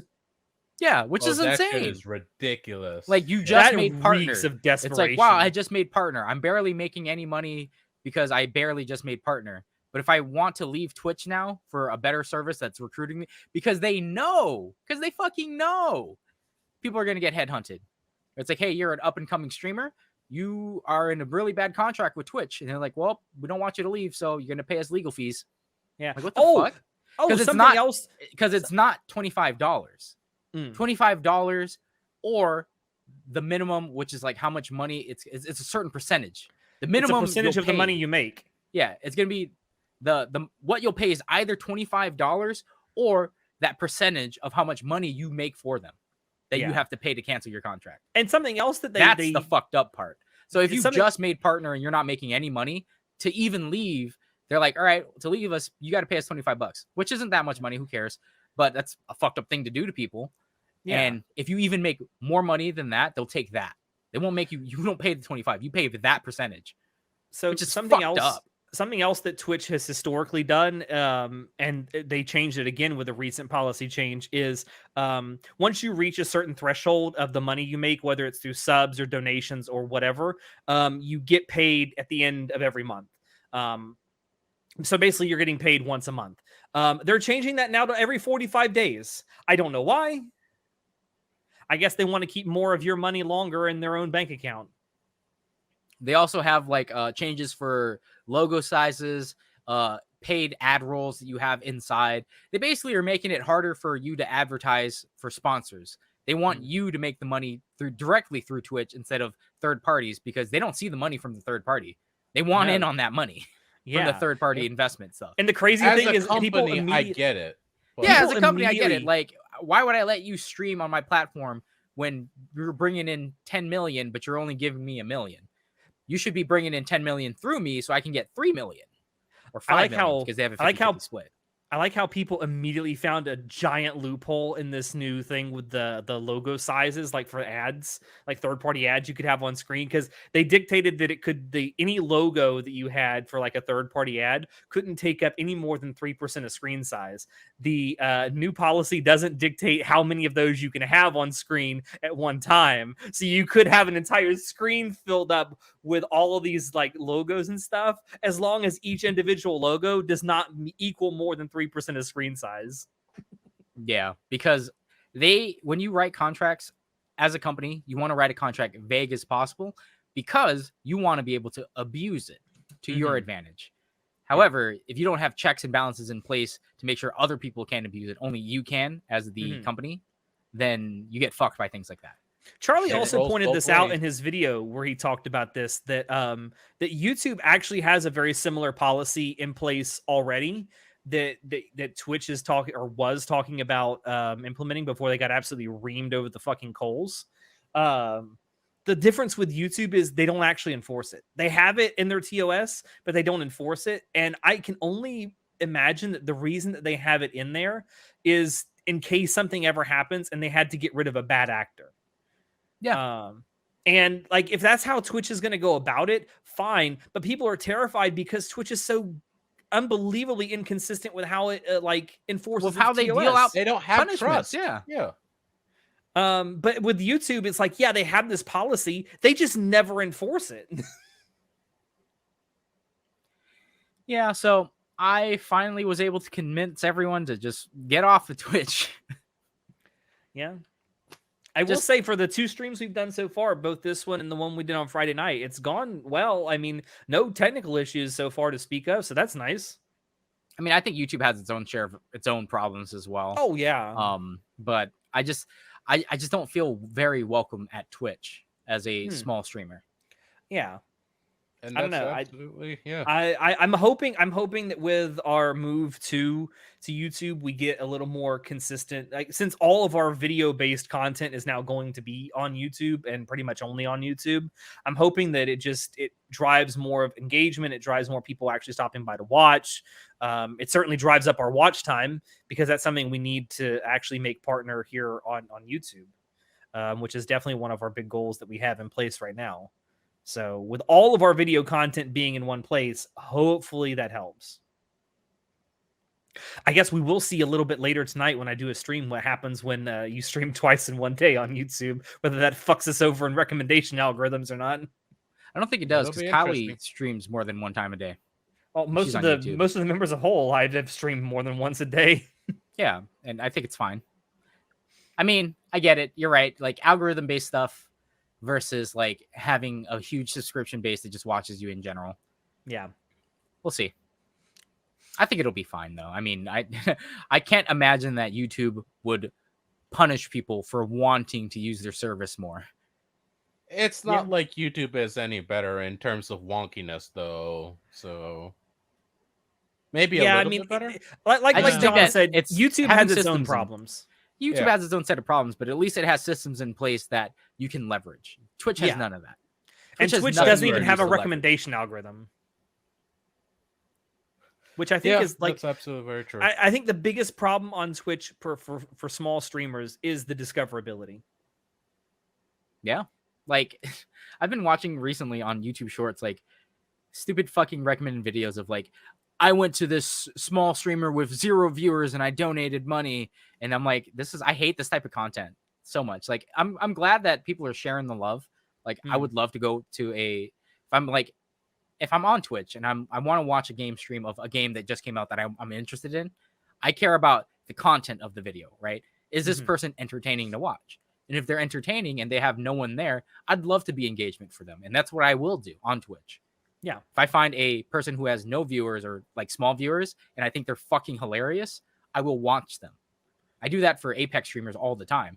Where I'm like, this guy's fucking hilarious. And then I just engage. It's because you're fun to watch. It's fun to watch you play.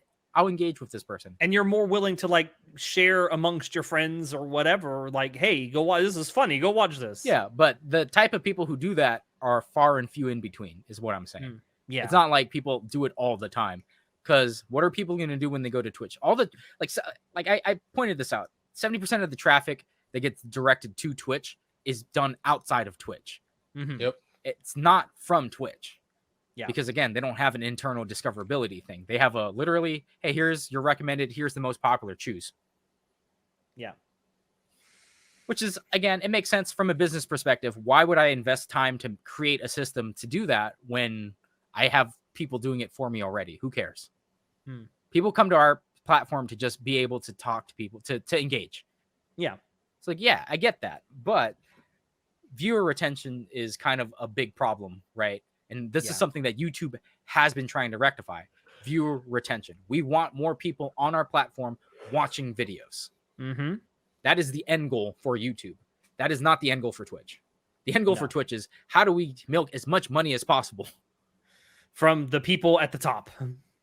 Yeah. And how do we screw over the people at the bottom? I mean, it feels like that, at least. I really dislike YouTube Shorts. I blame TikTok. Have you watched Anime Club After Dark Shorts though? It's Anime pretty Club damn After Dark funny. Shorts are pretty funny. Yeah. Just saying. Just saying. I will say, I do want to give you props, John. You've done a really great job finding the clips from our podcast that we upload for our shorts, and the longer highlight videos too. Man, sometimes we say funny stuff, man. I don't know. Sometimes there's funny bits. Sometimes someone makes a good point, and we make a highlight video about that. It's usually me, but I mean, it is usually you. Actually, of the 4 or 5 highlight videos we've done, I think all of them but one have been things that you've said. I'm not biased or anything. No, it's just watching you like complain or rant about stuff. People seem to enjoy it.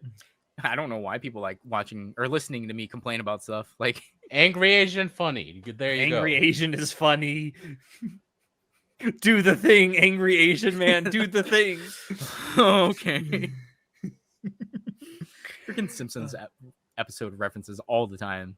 Makes me miss Tom. Tom loved The Simpsons too. Remember that time when his like avatar was just Abe Simpson yelling at the cloud? Yeah, Angry Man yells at clouds. That was or great. shakes fist at cloud. Yeah. You guys want to hear about the pork chops I made? Sure. No, I know I don't you've want to I want to. No, you have something way more interesting than your goddamn pork chops. Okay. I do. Jedi Survivor. I love John's rants, especially the anime show when the MC gave the umbrella to the female main character. Bro, God, I fucking hate that show.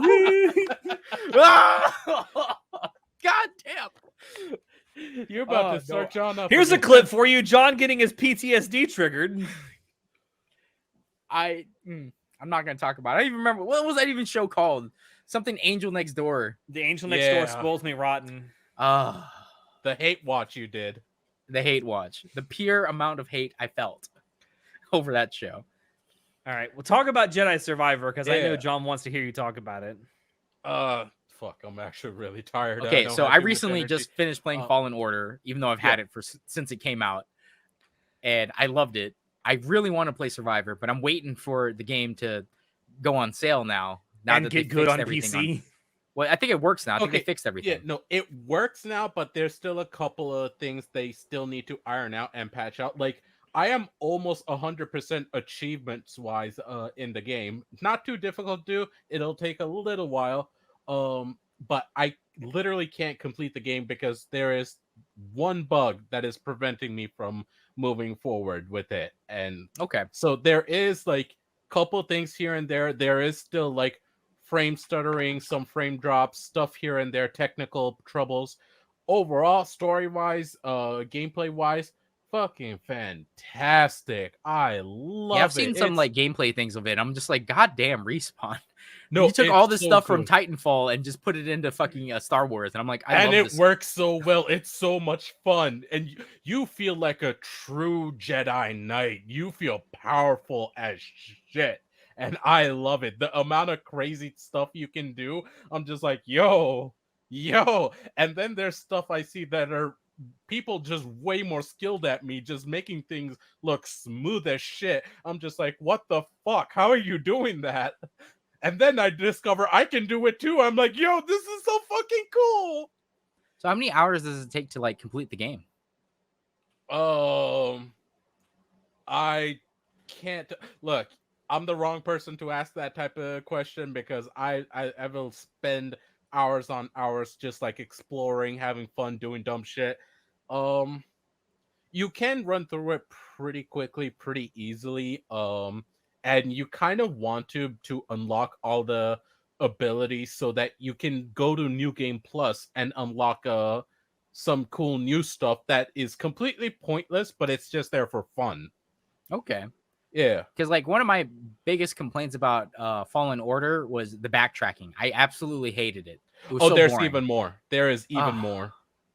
Is it at least fun to backtrack? Because like it wasn't Yes. very fun to backtrack in Fallen Order, in my opinion. Like having to go walk around through certain loops and then finally unlocking a shortcut so I can go back was like the dumbest fucking thing.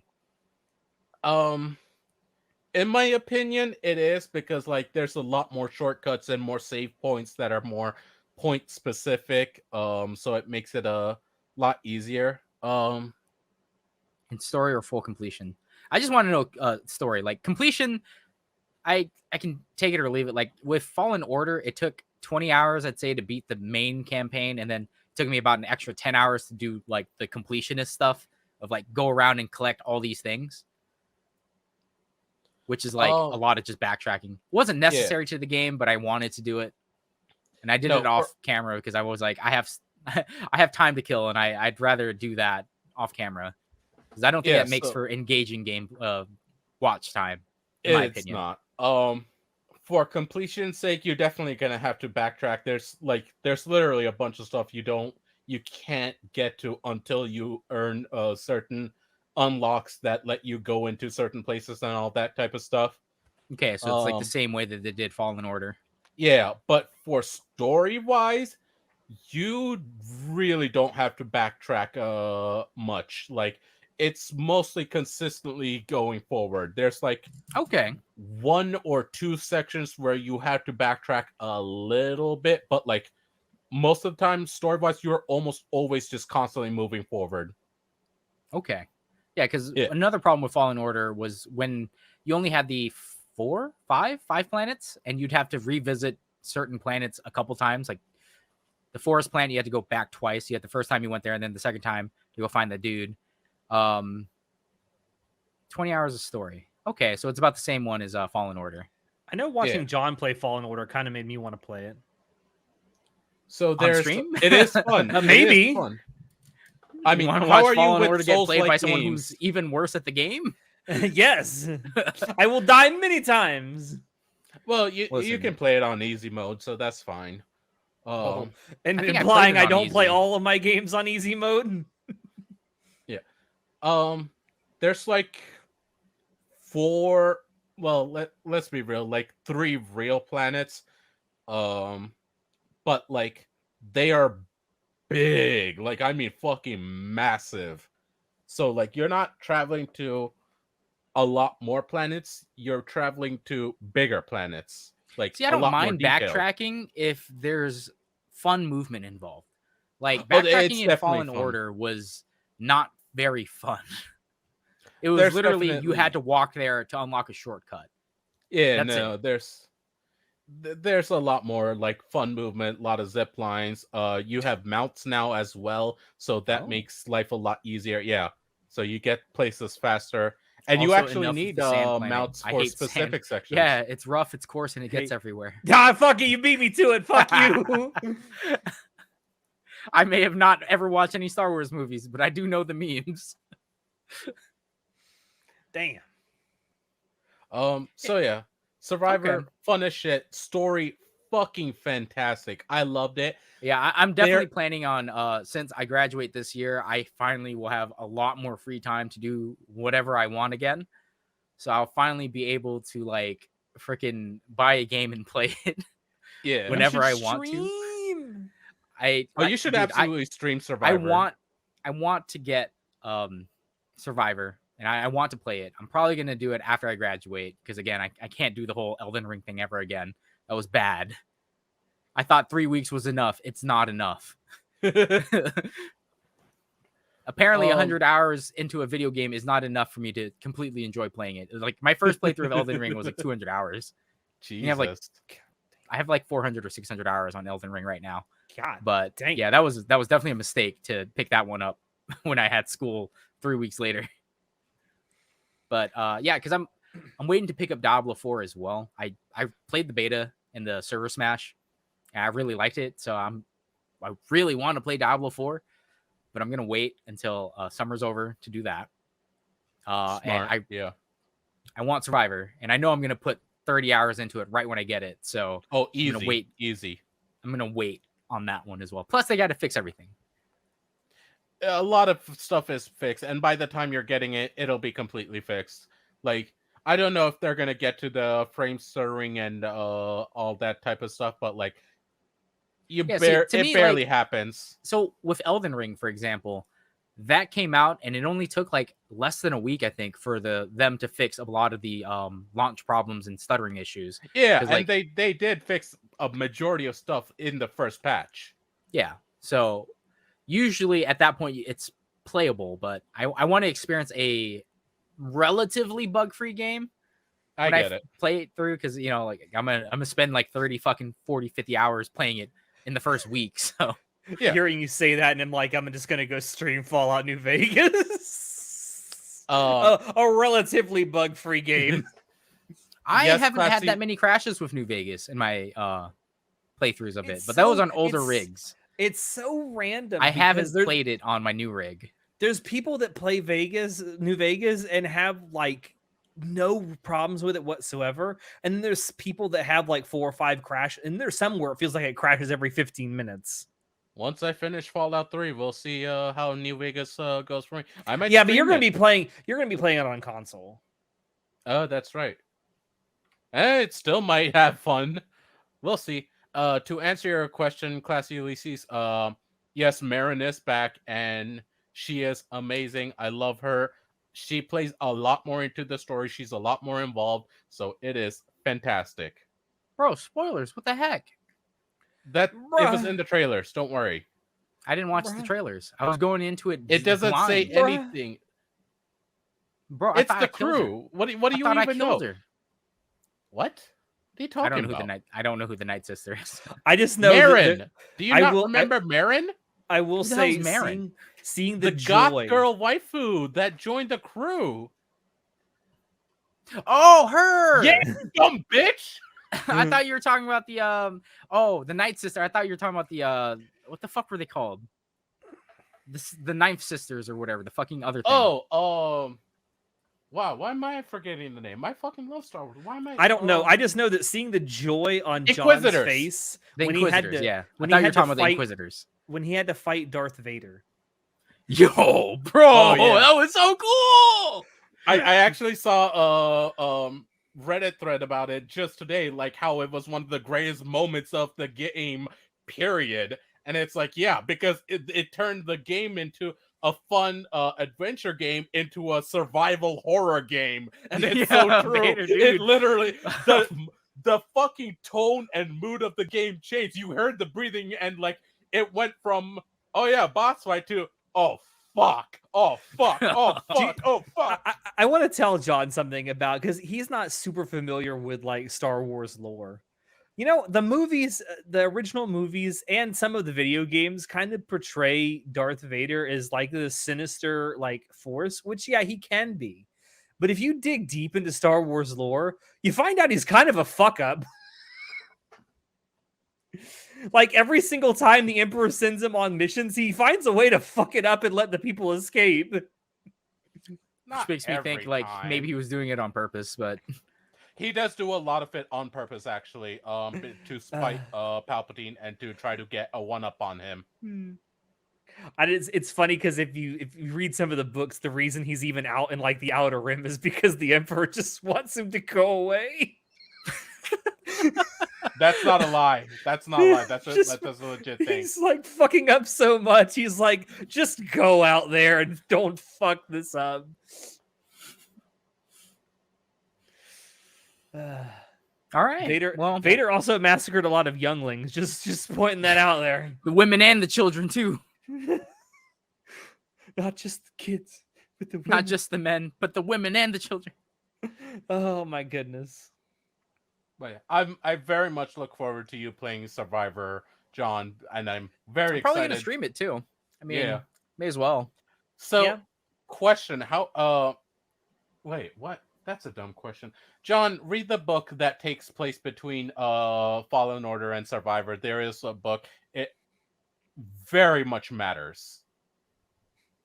Like, did they release extra? So Dead Space did that. Visceral did that. They had a marketing team where they did, I forget what it was called, Enter something media. Basically, they released different things. Like there was the Dead Space movie, Dead Space comics, the graphic novel stuff that they released in between the games to like. I like it when companies do that because I fucking love lore. Like, so I didn't know Respawn would have done that. Specifically matters for the games. It's called Star Wars Jedi Battle Scars. It very much matters. It explains why some things are how they are. It explains where the characters are where they are. I'm being very vague about it for you, but yeah. Like, I mean, listen, I had so many questions about kyber crystals and lightsabers. I was like, I don't understand how lightsabers sometimes work on things and sometimes they don't.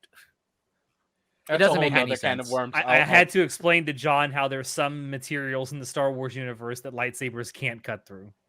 Which why don't you just make everything out of that then? No, because it's rare. Very rare, very specific materials. Anyway, I do highly recommend the audiobook for Battle Scars. It's fantastic. It is amazing. I loved it. The voice acting was amazing. It is done by the cast as well, so that's even better. You're literally just listening to a movie, basically. Like I said, the first game was extremely cinematic. I felt like I was playing a movie rather than playing a game. Yeah, which I liked quite a lot actually, because it just like to me. Star Wars has always been cinematic in its presentation. Like with the story that it's telling, it's like this is a cinematic experience. Other than the Battlefront games felt like a video game to me. That was just Call of Duty, but Star Wars. Don't Star Wars my Call of Duty. I like the original Battlefront 1 and 2. They were. I haven't played them in so long. The originals you are pretty should. Fun. They're the original Battlefront games are great. They were really fun. I had hours of fun with those games. Battle Scars was not a backward step in the story. It progressed some things. It was a setup for Survivor, honestly. It really was. Okay. Yeah. I mean, I was originally gonna you don't need to sell me on the game. I was gonna play it. I liked the first one quite a lot. Yeah. I'm just waiting for the right time to invest my time. I get it. Yeah. Battle Scars, optional. I would recommend it, though, just to enhance the experience. Okay. If I remember. I probably won't. I'm going to forget this conversation in about 10 minutes, so. Like a goldfish. Right. What else we got left? I'll tell the wife to remind you. Okay. She'll remind me. Go to my secretary. She'll remind me. Read the Darth Vader comics. This is your homework, John. No. Don't give me more homework. I'm almost done with having to do homework. I don't want homework anymore. I just want to work on my own projects. Just let me make my own video game. Mom, I don't wanna. Oh, pork chops. I made some really good pork chops, and like everyone loved it. Bro, I didn't love it. You didn't share. You didn't even send me any, bro. Like, what the fuck? Yeah, come on, man. You didn't. How you gonna make FedEx us some like the pork yeah? chops? You work at USPS, man. Just first day air that shit to me. That costs a lot of money. I don't give a fuck. You should have sent it anyway. It's possible, but like it costs a lot of money. Listen, you could have put ice packs around it, all right, and then first day aired it to me, and I would have had it, and would have been chill. Jesus Christ, would have worked. Sure, this is the most expensive pork chop I've ever had, too. It costs like $500 to eat this, but, you know. It was worth that good. It's not that expensive, actually. Oh, it's not even like that much? No. It was like a couple $100? $200? First day air? For like same day something air that weighs a pound? Well, you also have to put it in a food grade container. It might be, yeah. Prices have been fluctuating, so like I never remember what it is because like it changes. Who uses the fucking post office? I do. I love the post office. Like, if nothing else, we're pretty reliable. Like the idea that people think that post office is supposed to be profitable, it's like it's not profitable because it's a service. Yeah, it's not supposed to be profitable. Just like how your water. The military isn't profitable. Yeah, definitely not profitable. Yes, it is. Yes, the fuck it is. Ask the right people. I recently just rewatched War Dogs, and I was like, no, I was trying to rewatch Big Lebowski, and I watched War Dogs, and I was like, no, war is very profitable. You just It have is a to be money in the pit, right though. business. All right, what else we got? You want to talk about King of the Hill? Or do you want to save that for next time, maybe? I Save for mean, next I time. had a wanna take segue into the shower. King of the Hill thing about racism, but I want to take a shower, John. Let me go. no, it's fine. I don't I need am to talk still about in it. my work clothes. This is what you wear to work. Listen, it's been like almost 4 dude, I hours, can bro. wear Let's get whatever out I of here. want. I want to go. Yeah, eat. we've been going for almost 4 hours, so we probably should wrap this up. So yeah, thank you everyone that stopped by to watch us today. This will go out tomorrow as a VOD as our episode upload for the week. So for anyone who missed it and watches it, thank you for watching too. If you haven't already, subscribe, give it a like if you liked it. Let us know what you thought about anything we talked about in this. It really helps. Tune into our streams here on YouTube now. I'm actually going to be streaming here in about an hour or so, depending on how long it takes me to get something to eat.